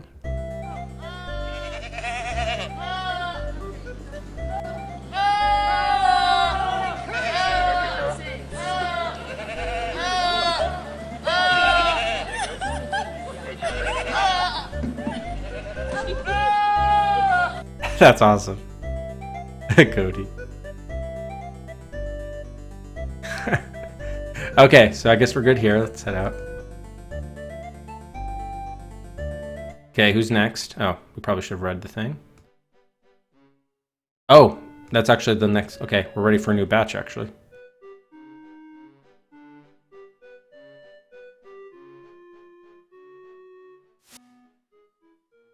Probably gonna have the guy one about gambling soon. Hello, Mr. Richard. I finished passing out the first 3 proverbs. Did they, lad? Truly? Tell me, did they work as I hoped? You bet they worked. I've never seen anything like it. I couldn't believe all the blubbering and yowling that went on. Thy news gladdens my heart. Here, I have finished with the next 3. I pray they are as successful as the first trio. Mr. Richard, while I'm here, could I ask you a few questions? Oh, I suppose if thou wilt make haste about it, I fear I haven't much time. Mr. Richard, do you suppose there's any hope for Ben? Wait, didn't we already ask you this? Oh, no, we didn't. I'll not discuss that old scalawag, laddie. I must concentrate on my work, and thinking of him makes me too angry. Actually, we did ask them about this stuff. Maybe they're just different responses now. Have you seen or heard anything from the pews lately, Mr. Richard? Lad, it is the pews that I fear will end my proverb carving endeavors, once and for all. I'll not waste my time talking about them. You seem to see a lot of things that other people don't, Mr. Richard. Have you heard anything about my dog? I've heard nothing, but if I were thee, I would try to save him. Terrible things happen to the dogs I must cast her beady eyes upon. You really are a man of dedication and courage. Have you always been an influential figure in the community? Oh, Rufus is whimpering. I gotta open the door to let him in. Before this whole unfortunate situation, I was hardly noticed at all. My life was simpler and easier then. Aww. Alright, be right back.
Thanks, Rufus. Oh.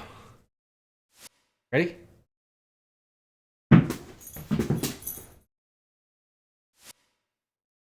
He brought in like another ball. He wanted the ball that was in here, and he brought in another one too. He has like 5 balls all over the house. All right, what were we doing here? Oh, we got the next set of proverbs, right? This proverb says, early to bed and early to rise makes a man healthy, wealthy, and wise. In other words, you'll do well if you work hard and don't party too much. Oh, so I guess is it the Frisbee guys? Party, eh? Party hardy, dudes. I mean, they're just playing Frisbee. It's not that bad. Mr. Hardy, I think you might find this very interesting. What is it, little dude?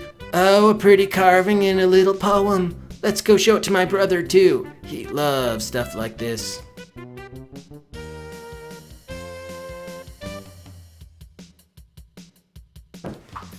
Wow, that was heavy. Do you think he means us, Marty? I mean, we usually don't go down until the sun comes up. I totally think so, brother. I feel way stupid. You're right, brother. We have been a couple of silly dudes. I think we should go back to our studies. You dig? I hear you, dude. We've wasted too much time already. We thank you from the bottom of our hearts, little guy. You've shown us the error of our ways.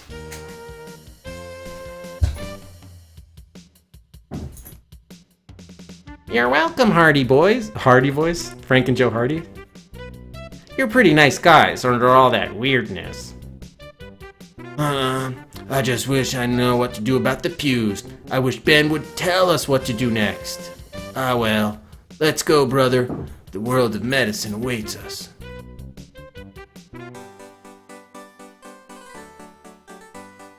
Marty really seems to be into that book. Throckmorton really seems to enjoy his reading. Oh, okay, we got over 200 points now, nice. Okay, next proverb. This proverb says, beware the gossip who speaks ill of thy neighbors. With thy neighbors she likely speaks ill of thee.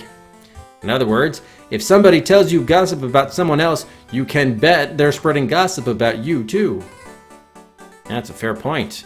Alright, who we know that's a gossip? Probably is it the old woman above the... oh, I think it might be the... No. It's the millinery woman, the wig shop woman.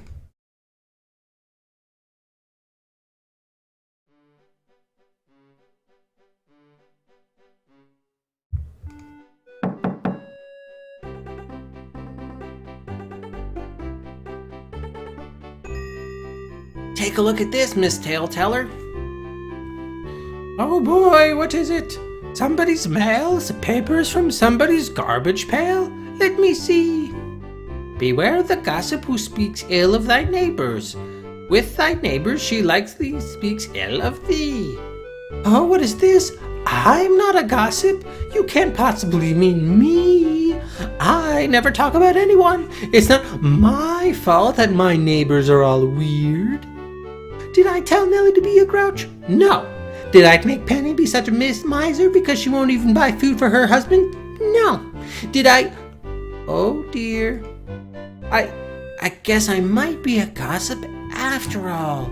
Oh, I'm so confused. Excuse me, little boy. I want to think about this. Yes, you better think about it in your room. This proverb says, wealth is not his who has it, but his who enjoys it. Is not his who has it, but his who enjoys it. In other words, don't waste your money, but do have fun with it. Don't be cheap. I'm thinking of you, Miss Penny Pincher.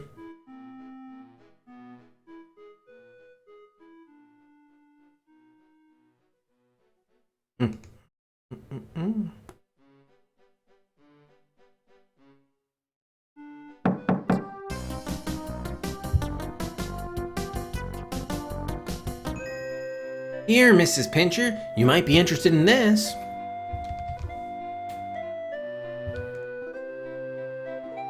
What is it? Gold, silver, oh boy, oh boy. Shoot, it's just a proverb. Oh, I guess I'll read it. Here goes. Wealth is not his who has it, but his who enjoys it. Yeah, Pepper is a girl. She's just dressed in boys' clothes in disguise.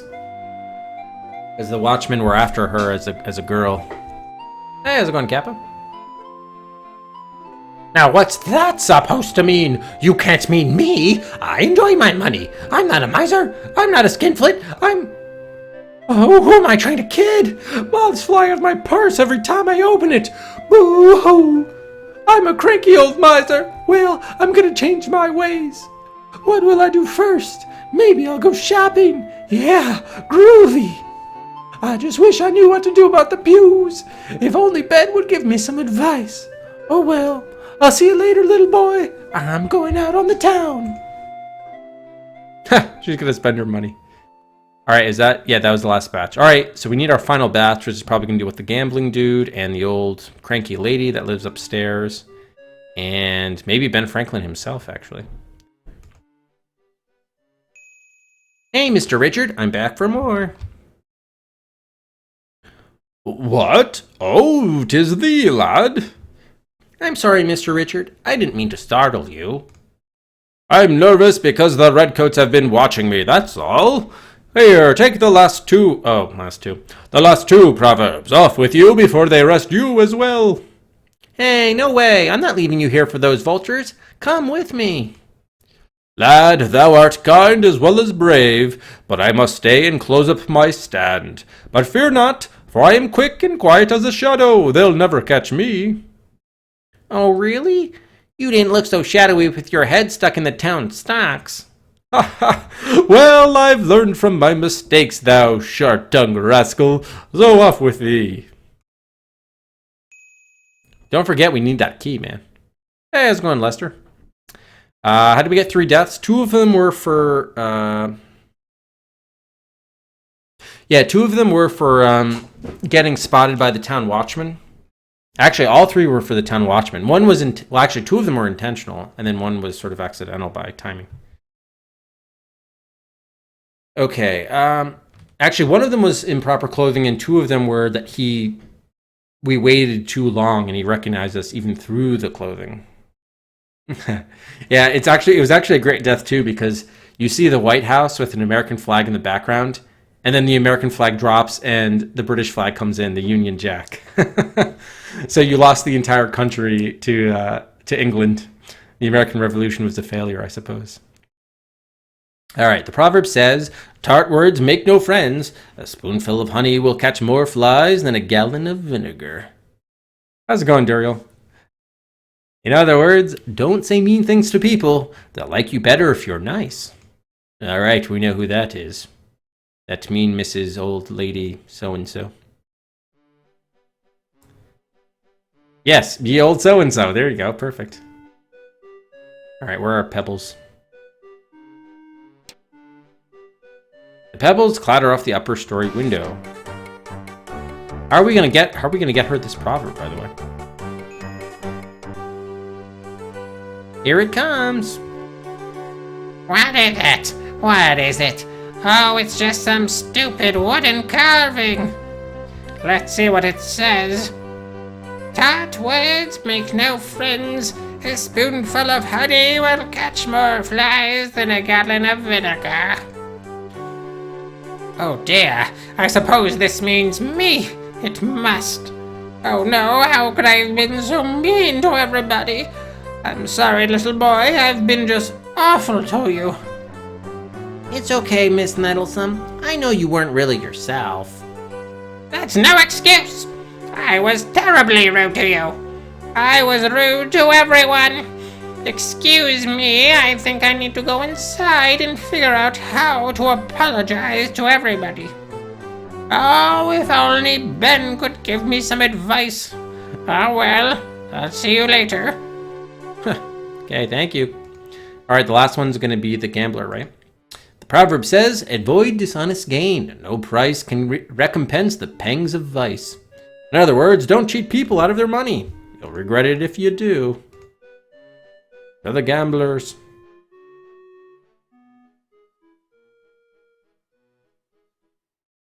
Yeah, well, the character didn't die, but, I mean, the game was over and we had to restore to continue, so.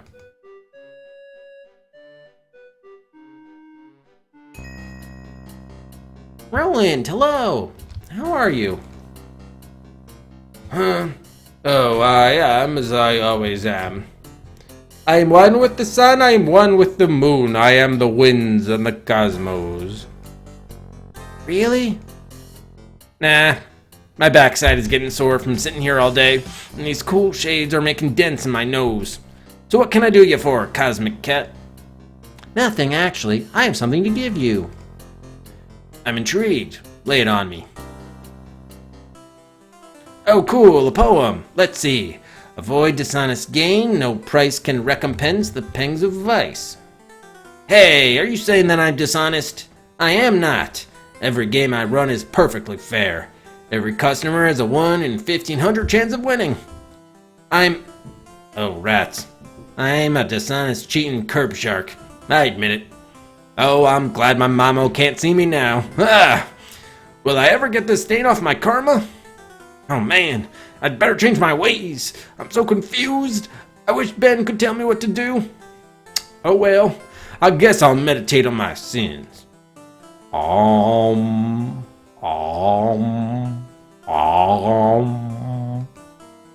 I think I liked him better before. Huh, okay. So, can we get the brass key now, please? Or did you get captured by the British? Oh, alright. He did get captured by the British, but he did leave us his key. Thank you. Pepper picks up the brass key. And what happened to his cart?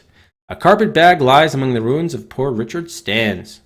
Oh no! Who could have done such a awful thing to poor Richard Stand? And where's poor Richard? Okay, this might be the kite we need, actually. This carpet bag. Pepper decides to take the carpet bag. Alright, so we got the brass key. Is this the, Oh no, it's just a carpet bag. Alright, we might have to, like, cut that up to, We got a big brass key. And we got some big brass balls, because we're going to go back to Ben Franklin's house right about now. Maybe the tomato, maybe poor Richard's going to be back in the stocks, and we're going to have to hit him with a tomato. I suppose we shall find out. What am I doing? Going back? Okay, we distributed the proverbs. We still haven't found the lever, though. Let's get a save in here.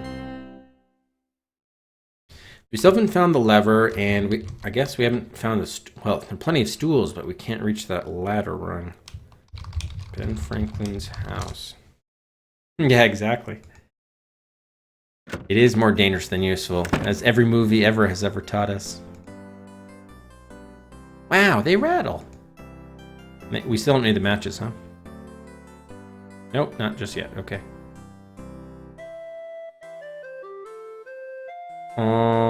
What are we trying to do here? I don't know why I came back here.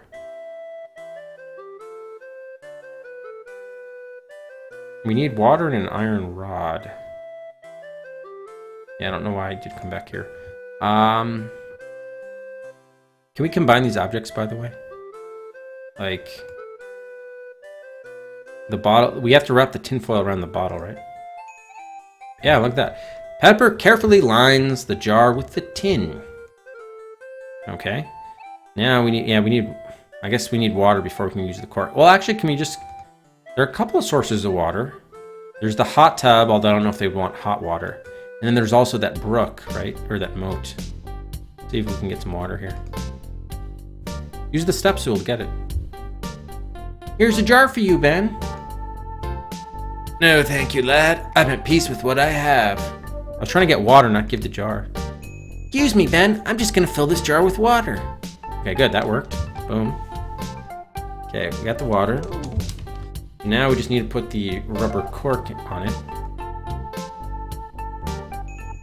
Pepper carefully places the stopper into the partial laden jar. A perfect fit. So now we need the iron rod, which we do not have. Would the magnet count? Probably not.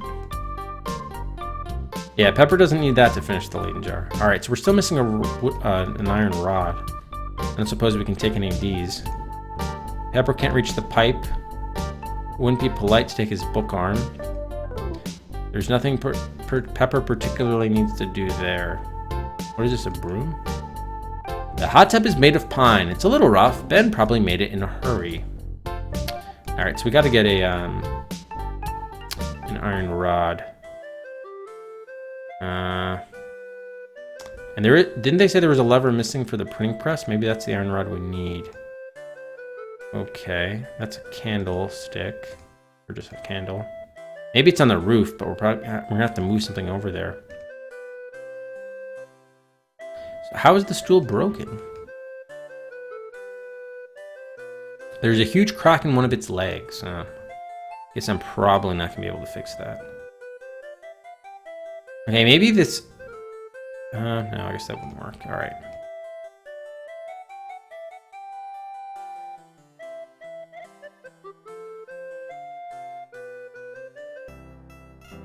Okay, where are we gonna find an iron rod? I don't see one here.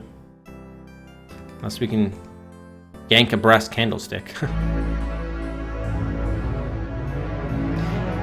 Monastic! Thanks very much for the follow. Welcome to the last adventure quest, Monastic. Forgive me, friend, but I must finish my sewing and get on with my other chores. Oh, that one of your sewing things might be the thing that we need. Pepper doesn't want to grab Sally. Besides, Sally's so shy she'd probably scream and run. Are we gonna get one of her sewing things? All right, let's try going to where the Penn Mansion, because we might be able to give them a tomato. I mean, it is food. We could give a tomato to those guys, and then maybe we could get an iron rod that way. You never know.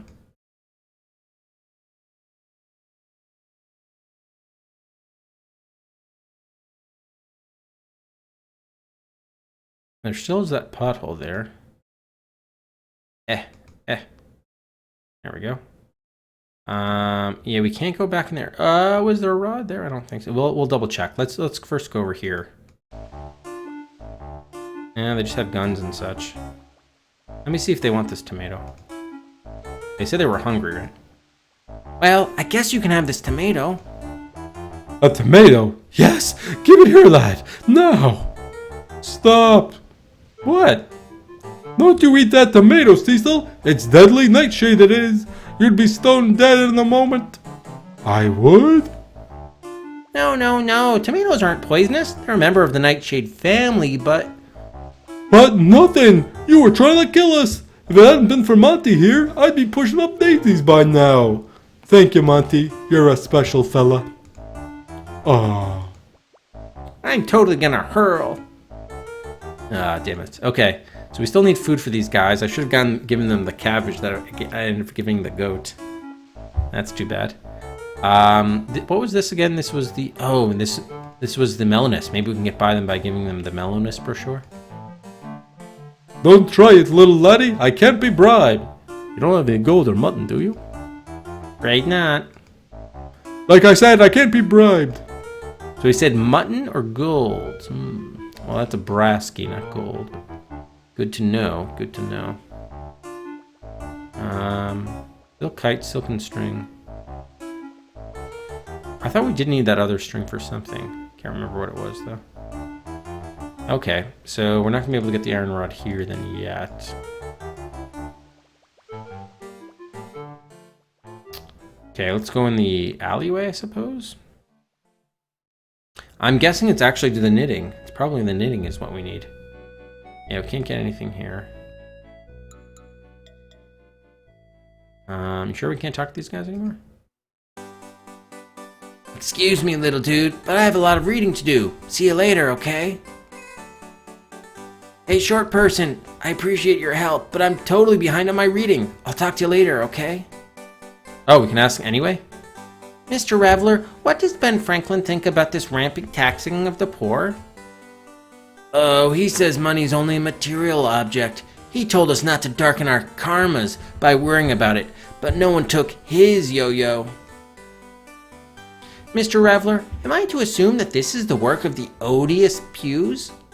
You're darn right. They keep telling us that this king imposed a stamp tax on all the paper goods in Philadelphia, but that's totally bogus. What did my poor yo-yo have to do with paper stuff, huh? I hate to bother you in your hour of grief, but have you heard anything about my dog? No, little dude. I did hear some gnarly howling from the mansion, though. Poor little dog dude. How are you feeling about all this, Marty? I feel awful, little dude. I'm almost too depressed to play. The pews are making our lives miserable, and there's nothing I can do about it. Okay, I think that was the conversation we were supposed to have with him initially. And I just never, I guess, talked to that character. Alright. Whatever, got us an extra point. Why not?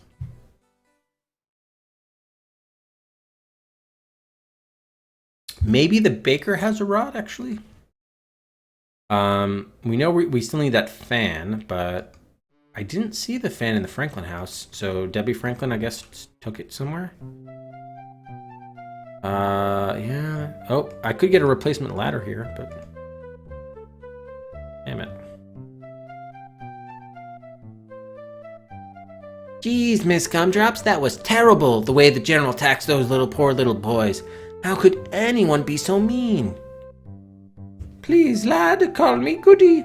Evidently, the General has a natural talent for being mean. You're lucky he didn't take anything from you. He'd have been disappointed if he did. The watchman at the shed already robbed me blind. Hey, Trainman, thanks for the host. Oh, what is this colony coming to? I don't know, but it's pretty awful. So could I ask you a few more questions? Oh, certainly. Tell me what you want to know.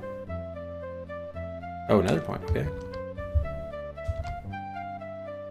Has Ben ever done anything like this before, Goody? Oh, no. Ben is the most level-headed. Wait, I think we've read this before, haven't we? Haven't we talked about this?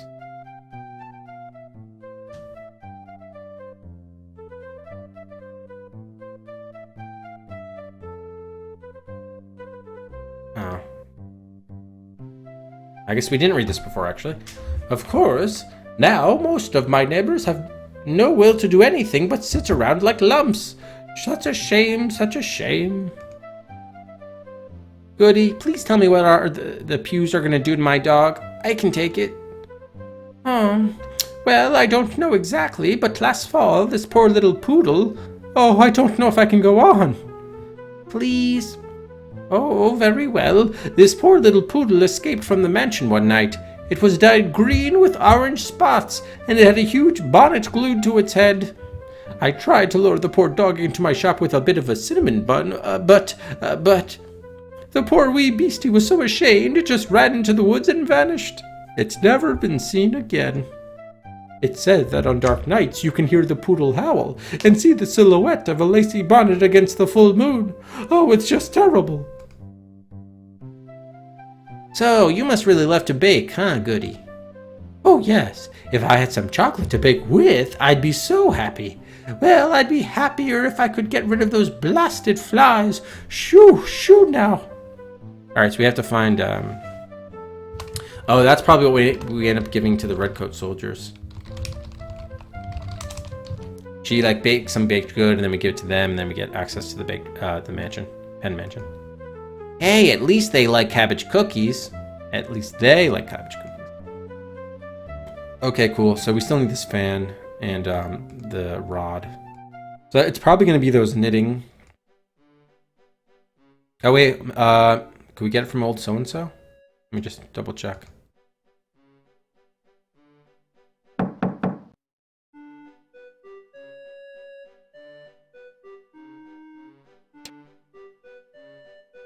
Pepper tosses the pebbles. No one comes to the window. Okay. All right, so we got to get those knitting needles. Yeah, knitting needles from what's her name? The Sally Franklin, the daughter. What else do we have to do? We need a silk kite, which I'm guessing we make from the carpet bag. And that's it, the iron rod. And then maybe the printing press lever. And reach the ladder rungs. So how does she have to finish her chores? Forgive me, friend, but I must finish my sewing and get on with my other chores. Yeah, I know. We still don't need the mattress just yet. And we can't... How do we move these, Here, let's get him this way. Oh, but thank you, lad. Well, we can get an iron... well, I guess it's Ferris.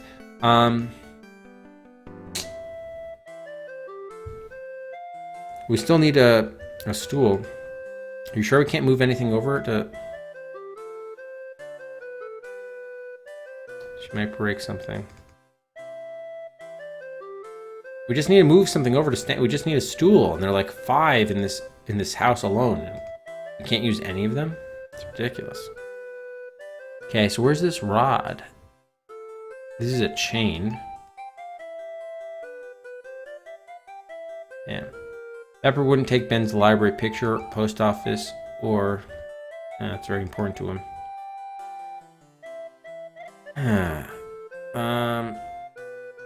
Printing press won't run without its lever. I know. We need that iron rod too. I kind of wanted to take this stuff, but... That's the pipe we need to reach. Oh, maybe... Well, it's not... Is it an iron pipe? Because then we could use it as an iron rod, maybe. Alright, I think we probably need to end up giving him something. Let's tie the key to the string. No? Won't do anything for the silk string. Okay. This to this.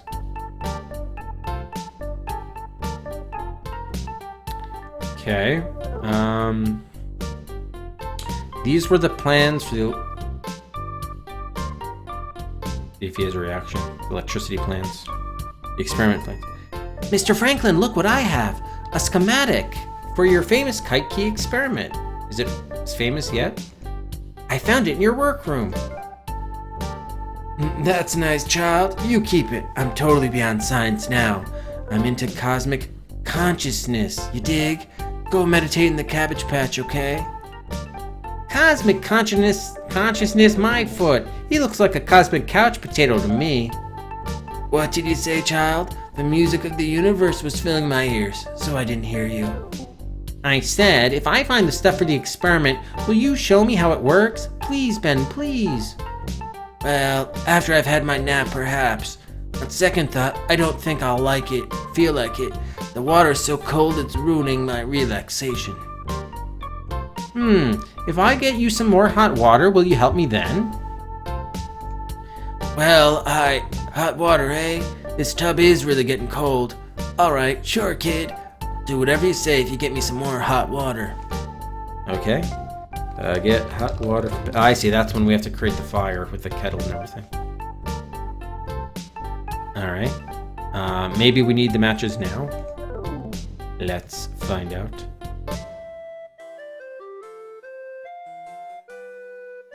Let's see if they let us take the matches and create the fire. Those matches look like they'd be useful. Maybe I'll just borrow a couple. What is it you need, lad? I was just gonna get the matches. Why for, friend? The fire has gone out. I just thought I'd light it for you. Forgive me, friend, but I think not. My mother gave me strict instructions not to light the fire. I'm not to give father any hot water, you see. Mother said the only reason I should light the fire was in case of an emergency. Thank you for your kind offer anyway. An emergency, eh? How are we going to create an emergency situation?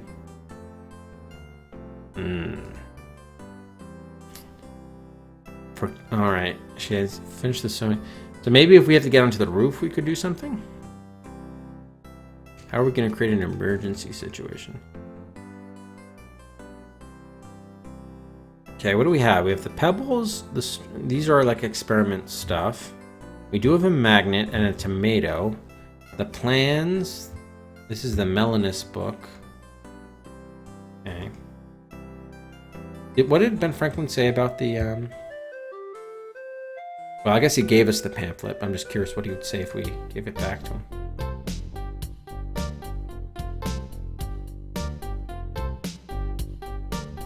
Listen, Ben, I don't think this doctrine thing will do me much good. Why don't you take it back, okay? I'm hurt, child. Go meditate upon the doctrine, won't you? I'm sure you'll understand its value. In time. I guess you're right. It might come in handy if I need to blow my nose or something. Ouch. Ouch. Maybe we can use it for kindling. We probably need scissors to open up this carpet bag, but Gonna be a carpetbagger. Pepper can't use that here. Yeah. All right. Can we say anything about his Leyden jar? Here's a jar for the experiment. A jar, huh? I don't remember what you're supposed to do with that. Why don't you hang on to it? Here, Ben, this is some really nice string. Tie it around your finger, and maybe you'll remember what you used to be like. No, thank you, lad. The string around my finger would just make me remember how cold this water is. Brr. Here you go, Ben. A nice shiny key. Ooh, cosmic. Why don't we hang it from the windmill where it can reflect the morning sun? Let's nod and say we did.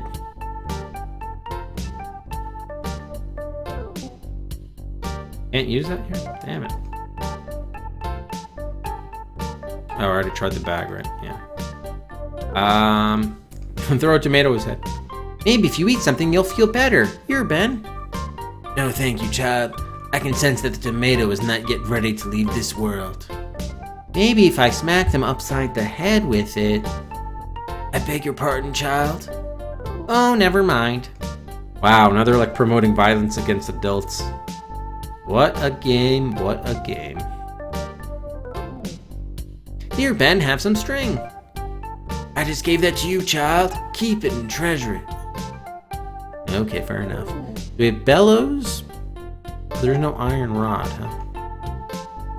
What is that? Are these wires or? Yeah, I guess they're wires. Cables, maybe. Oh, wait a minute. Oh, is that the iron rod? Yeah, an iron rod is sticking up out of the ground. Wow, I just noticed that. All right, good. We got it. Pepper picks up the iron rod. Ben doesn't seem to need it. Just randomly there. Okay. So that's the. Now we have the full Leyden jar. Maybe in the. Let's see if we can first use it as the missing printing press lever. I doubt it, but worth a shot. It won't fix the printing press. Okay. So let's complete the Leyden jar. Pepper puts the metal rod through the center of the stopper. It's perfect. The Leyden jar is done. Excellent.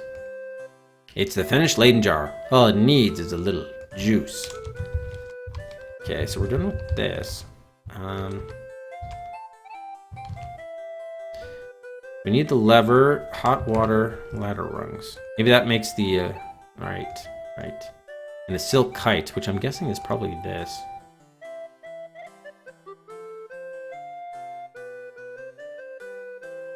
Okay. So where are we gonna get the lever? And we also need the stool for accessing the roof.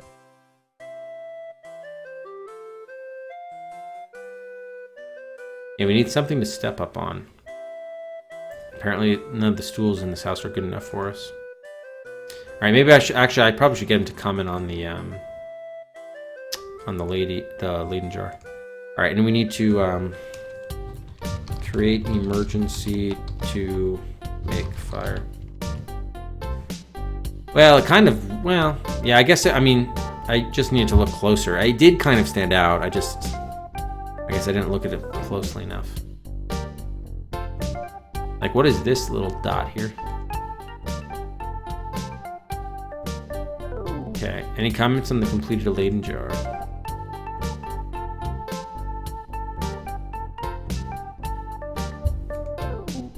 No, okay, it's the same response.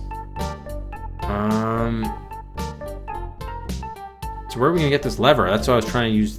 Take this stuff, but he probably like repurposed to make his hot tub. He probably took one of these levers from the printing press. I wish we knew what it was supposed to look like.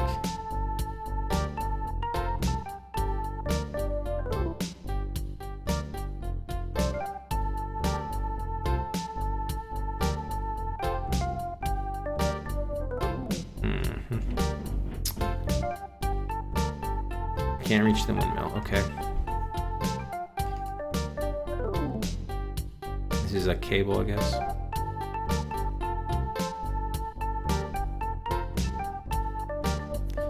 Alright. Unless, wait, what is this in the water here? There's this line here.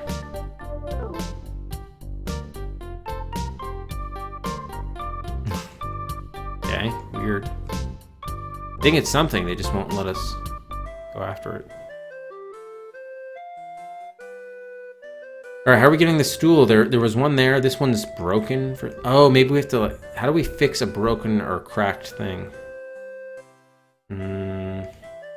God knows. Won't fix the broken rungs.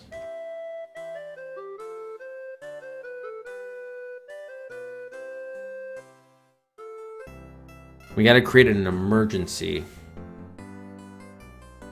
Or if we break your china.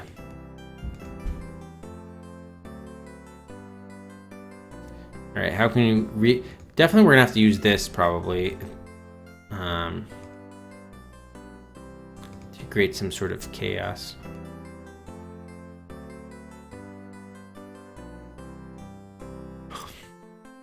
Yeah, I don't care so much about being rude at this moment. Doesn't need anything from the sideboard. Oh, what is this thing? That was the silver spoon.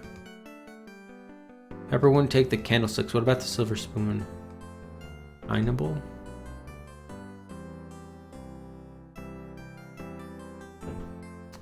Okay.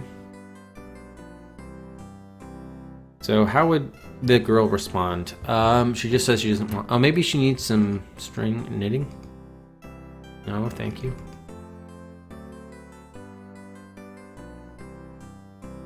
Okay.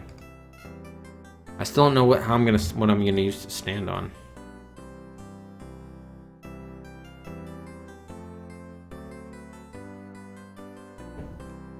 Maybe we need some of the broken wood from the cart.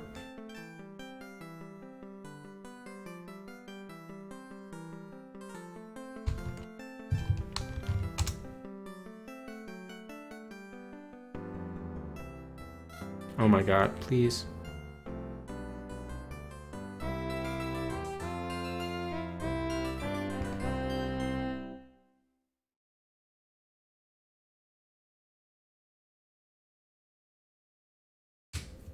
So we need something to stand on.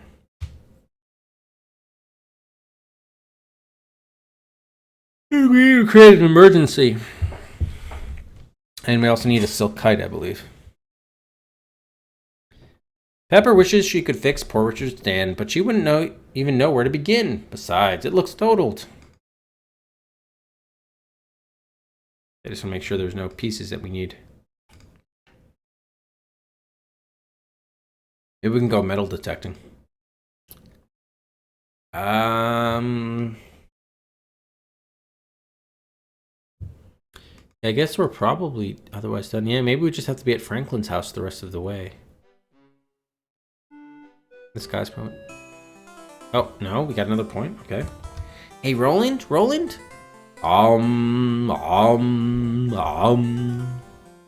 This guy is about as interesting as a potato, jeez. Wait, really? Hi, Roland, how are you? Much better, thank you. I feel so much more at peace with myself since I stopped playing for money. I am an honest man. Oh, are you gonna get a job? Nah, I thought I'd try being a beggar. Hey, if I wrapped myself in rags and drooled a little, do you think anybody believe I have leprosy? Roland. Okay, no fake diseases. I'll go honest if it kills me. See ya, kid. Roland, I wonder if you could tell me... What? Oh, it's you, kid. Excuse me, okay? I'm meditating on being good. It's really hard to do, you dig? Okay, we looped with him. We just got a random point for talking to him again? Maybe one of these guys could give us a thing. Yeah, you're just getting more points for talking to them. Oh dear, did you hear that? I'm afraid my blasted stomach is getting empty again. This diet is going to kill me, I just know it. General Lee, how can you possibly be hungry? You haven't stopped eating all morning. When I die of starvation, will you make sure I get a proper burial? Thanks awfully. Oh dear, did you hear that? I'm afraid my blasted stomach is getting... Oh, you just said that. Okay, thank you. Even though he's less likely to bite her now, Pepper doesn't want to touch General Lee stuffed. Oh, generally stuffed. Nice. So I'm trying to think about how we could... We need a missing lever, which we might be able to get with the magnet.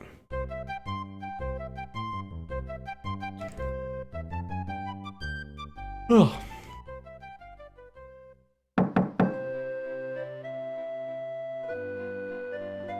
Hello, is anybody in there? Good heavens, boy, I'm right here. You don't have to shout.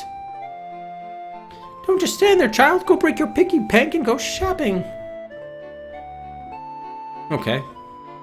Anything to do with the post office? See ya. Did you just point at us? Oh, they're still fixing this? Go away. So embarrassed. You know, Billy. Please, kid, let us suffer in peace. We're totally embarrassed, you dig? Huh. Okay, so I guess we're done here.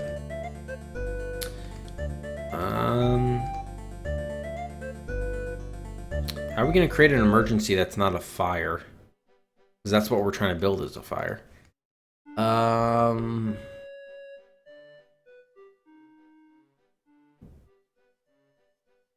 don't know. Maybe we can flood the house.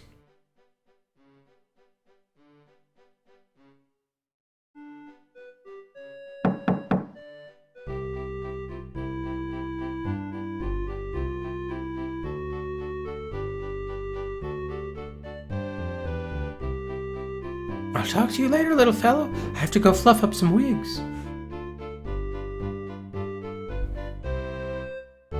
I'll fluff up your wig. Pepper doesn't know Tattle well enough to grab her. If she gets to know her a little bit better, though, all bets are off. Alright, we probably just need to be at the Franklin's place, to be honest. Oh, lad, I just wish I knew what I could do to help this ailing colony. Okay. Would you like to sell a tomato? Alright. Goody, could you use this? I thank you, child, but no, I have quite a good supply of them in my own garden. Okay. Wait a year or two.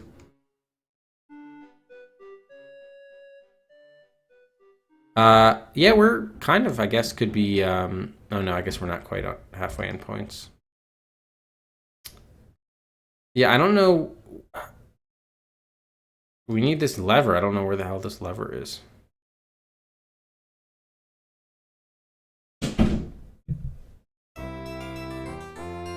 Alright, probably it's just everything that we have to do is at the Franklin house, I'm guessing. We know we need to create an emergency to light the fire. What is this thing on the couch? Nothing, apparently. It's just nice and soft.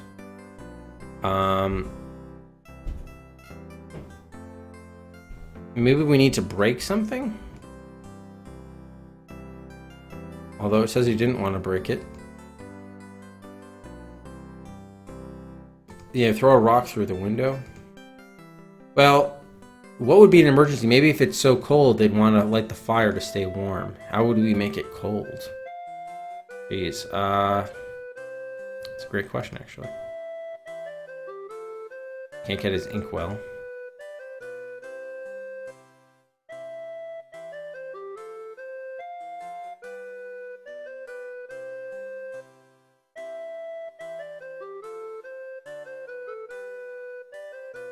Pepper wouldn't take Ben's clock, besides it's kind of silly.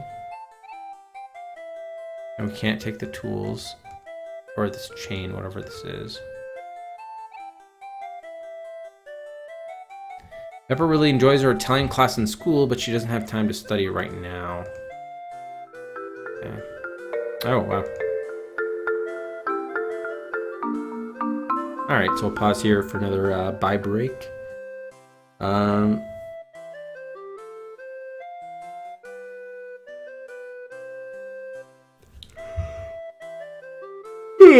So buys are now open.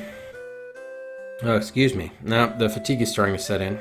So this, I guess we'll go about a half hour, or yeah, we'll go to 10 o'clock, but I'm starting to enter the less productive part of the stream for sure. As far as if any thinking is concerned. I'm guessing. I don't know if the carpet bag is silk or not. We haven't seen a missing fan here, have we? Man, I haven't seen Ben in the Sea. The sign of the blue ball. Yeah, I've not seen that. Alright, last call for buys.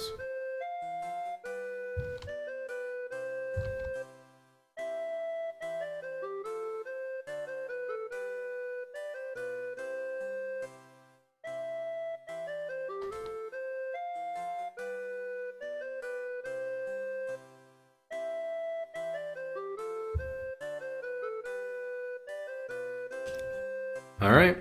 Hey, Fruber. No one wants to make any buys? Okay. Oh man, my arm's all dry from this weather. Alright, so we'll give it like 50 minutes.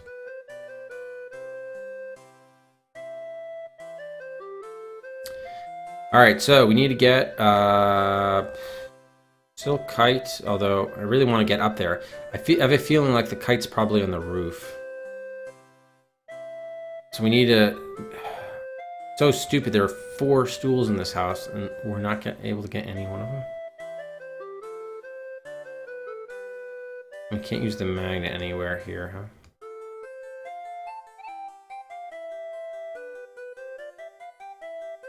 Your wants are high, your funds are low. That's the story of many a person at Kive. Looks like you've just created a new proverb. Won't do anything for the latter. So chat's checking out too? Is that what you're saying, Glossy Fellow?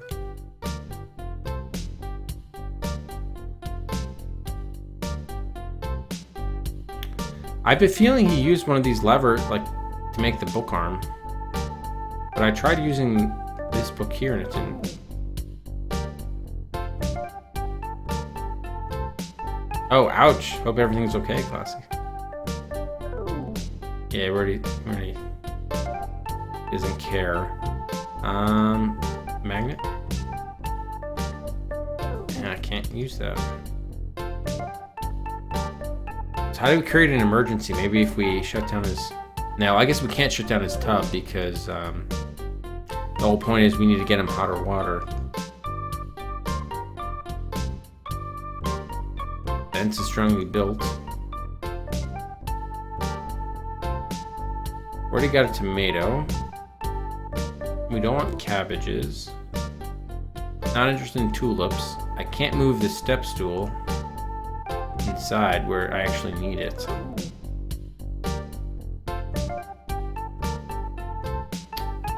What are these things?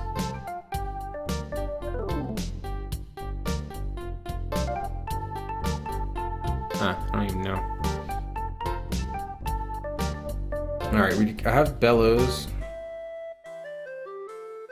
I keep on trying to pull this chain. I can't even look at this chain.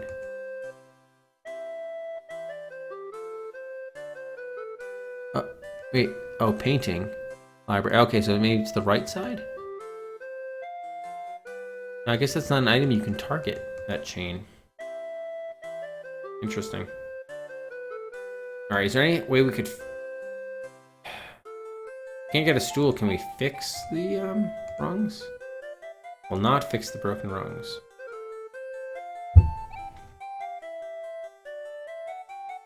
Really? A Luke... Oh, in terms of the art style?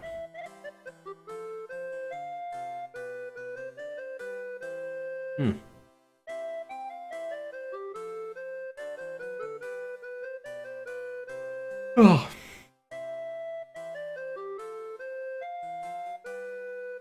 Oh yeah, and the bill too, right?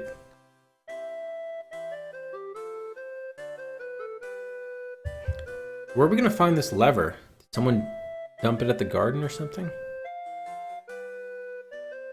Coonskin cap. It's really stupid. We can't move this. If we just moved this bag over, we could reach the rungs. Is there any other mechanic rather than touch for like pushing something?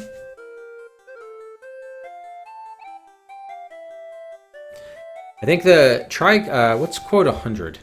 I think that was the most recent one. We just hit 100. Yeah, that was the next one.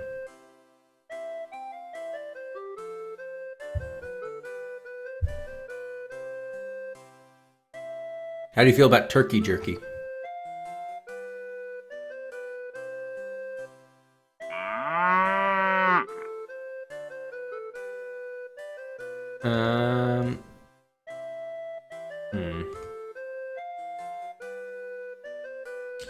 We can't get the stool. It's so stupid. The stool is conveniently broken. The other one's too big. One of them's a Hasek, even though it would make perfect sense. How do we create an emergency? That's a silver spoon.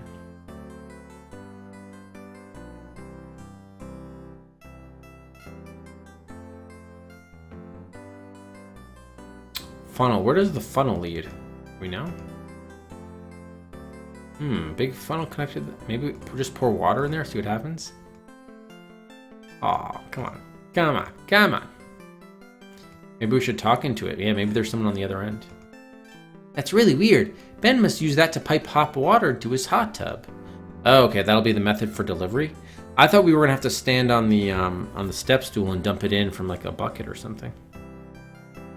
All right, well, that solves that, and we'll probably use the kettle for that purpose. Doesn't need the kettle. The plates.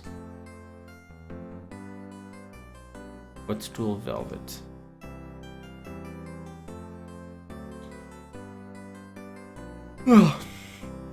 Really? Hard cheese?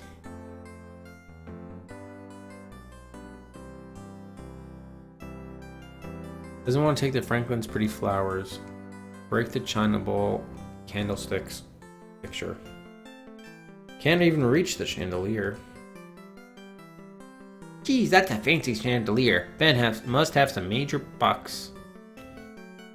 Indeed, he must.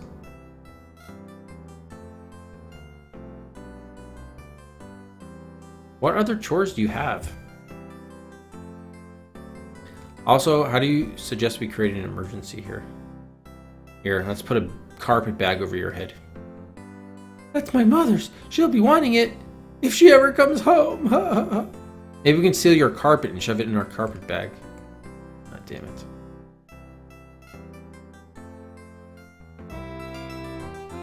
Oh, like the baby bells?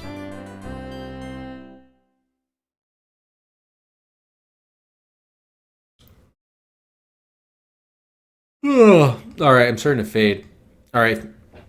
You know what? I'm gonna give myself 10 minutes. If we don't make any progress in 10 minutes, I'll have to call it here for tonight because I'm fading, and it's a bad combination of being stuck while fading because you never make any progress.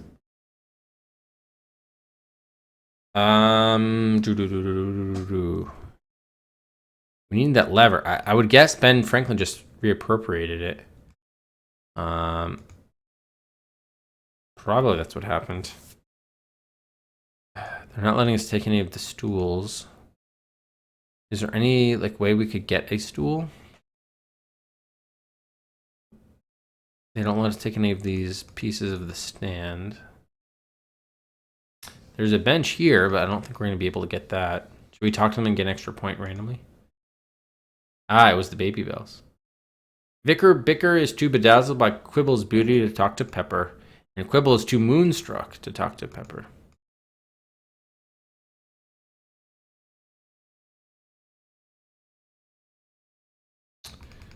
Can we get this bucket? We kind of need the bucket of water now. Doesn't need an entire bucket of water.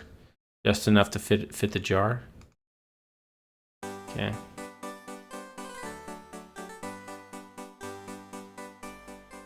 Did we ever try opening the stocks? Nothing of interest there. Okay.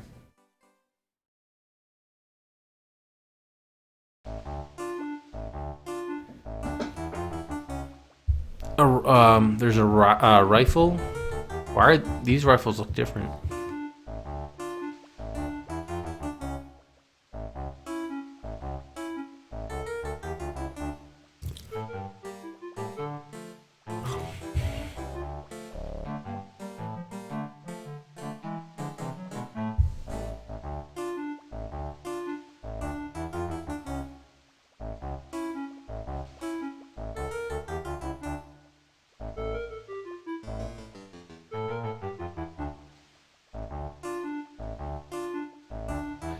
Okay, yeah.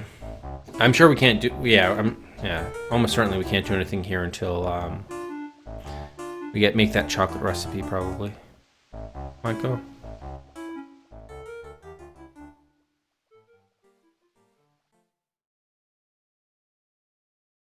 We still can't get in here. Locked and bolted. Okay.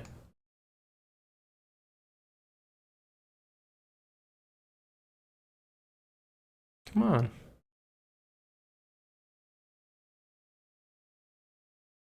Oh, the capture got messed up a bit here. Well, not capture, but...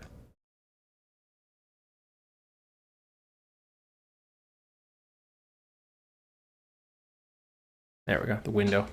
Okay,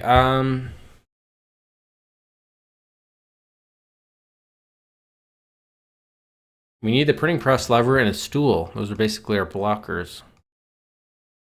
And create an emergency at the Franklin house. So I'm probably wasting my time going around to these other places, but yeah, I think I probably am.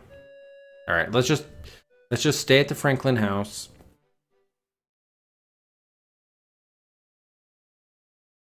Clue is getting a remake, the board game or the movie, a movie version.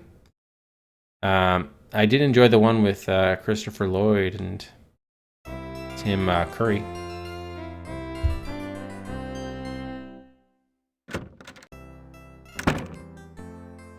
Both?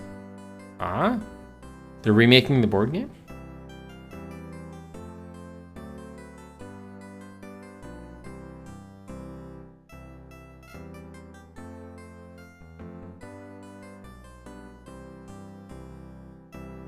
In case of an emergency. Yeah, why would you need it in a fire? Usually the fire creates the emergency. It's not used to counteract emergencies. So that would be if we got really cold. So should we create winter? How are we going to do that? We can't get that key.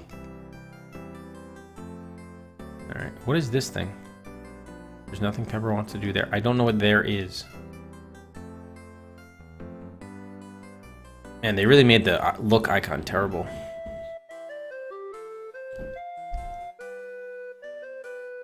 Probably just haven't clicked on something in a certain way.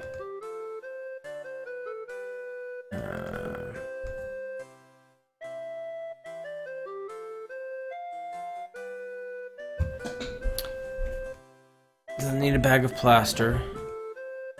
Bend stuff. Maybe I should let me try brute forcing the Sally.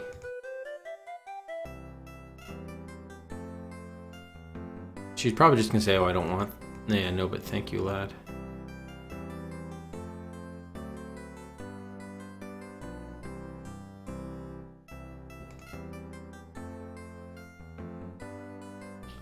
I just don't see much possibility for creating a.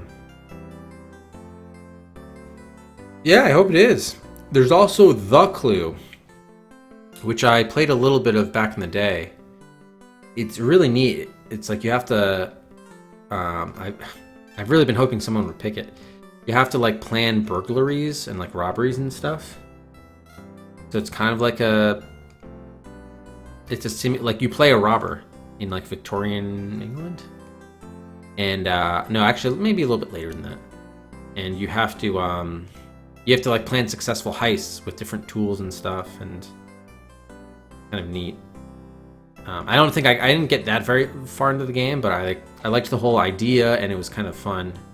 I think I got through like 3 or 4 maybe successful robberies. It was pretty neat. Did I used the string? I can't remember. Okay, yeah, we brute forced her.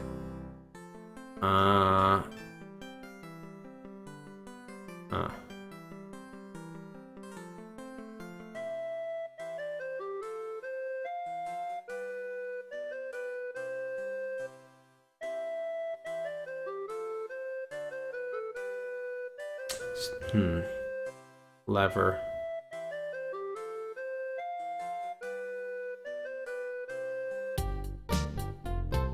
Alright, I think we've brute forced him, but we should make sure.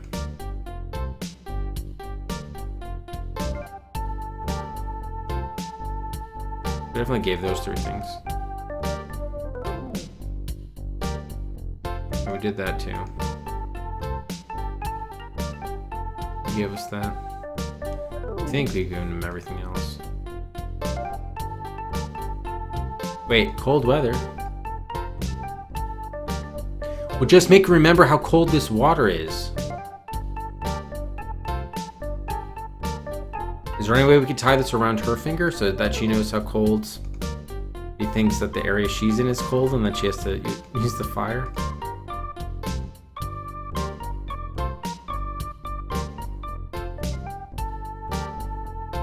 Oh, yeah. Put it around the windmill. Yeah, maybe I should be combining items actually, but probably not. But well, I mean, I did make the Leyden jar. I can't use the key to the string.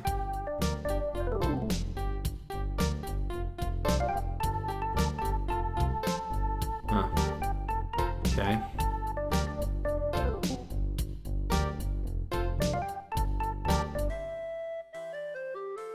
And where are we finding this lever then? Did I also talk to him about something? Everything I needed?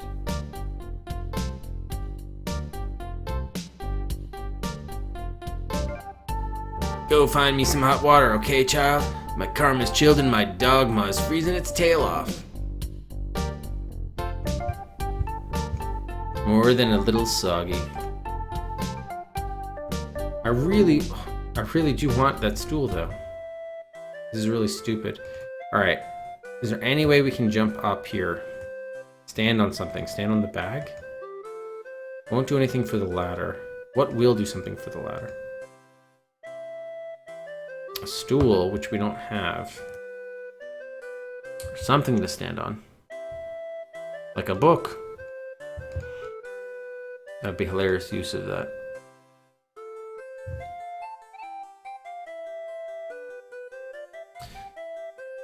What do we have to do with that string? I guess tied to something.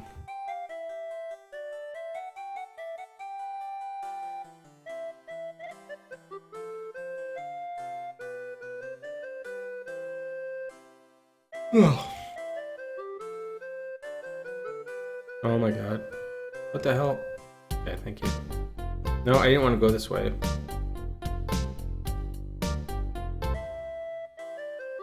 I want to go down here.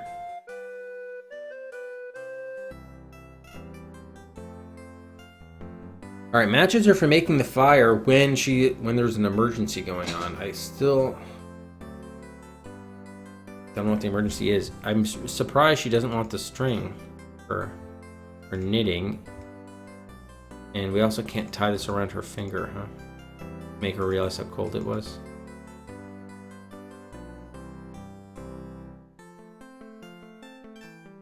Polite my ass. You don't want the big funnel.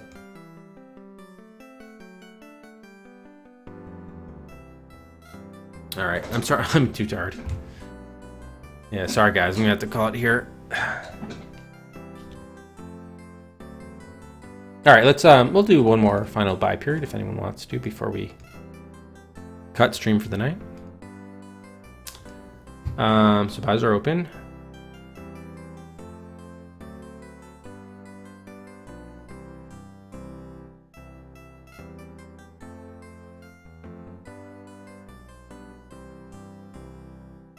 Oh, that's too bad, huh? We're gonna host up Terrasun, who's playing Mega Man 4 for the Game Boy. Yeah, great question. No, not streaming off tomorrow, but we'll be back on Thursday night for, wow, it's already gonna be day 4 of Peppers, huh? Host up Terrasun.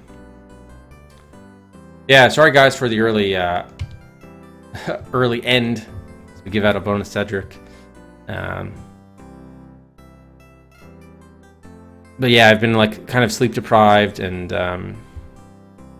whatever. Anyway, I just probably need to go to bed early too and catch up. I got pretty good sleep last night, but Mun and I got practically no sleep because of those foxes going nuts and then Rufus getting into it We were outside our house all night. It was just bad situation. Little sleep. Anyway, so yeah, that'll wrap it up for day what? Oh shoot, and I didn't even save. Damn it. All right, that'll wrap it up for day 3, 2, 1. Contact. It was day 3. Day 3 of Pepper's Adventures in Time. I think we've done most of Act 3. I think we're just a couple of steps away from being able to conduct the famous kite key experiment. So we'll look to do that on Thursday. Thanks as always, everybody, for watching. Hope you have a great rest of your Tuesday night and Wednesday, and we'll see you back right here on Thursday for more Pepper's Adventures in Time on the DOS Adventure Quest.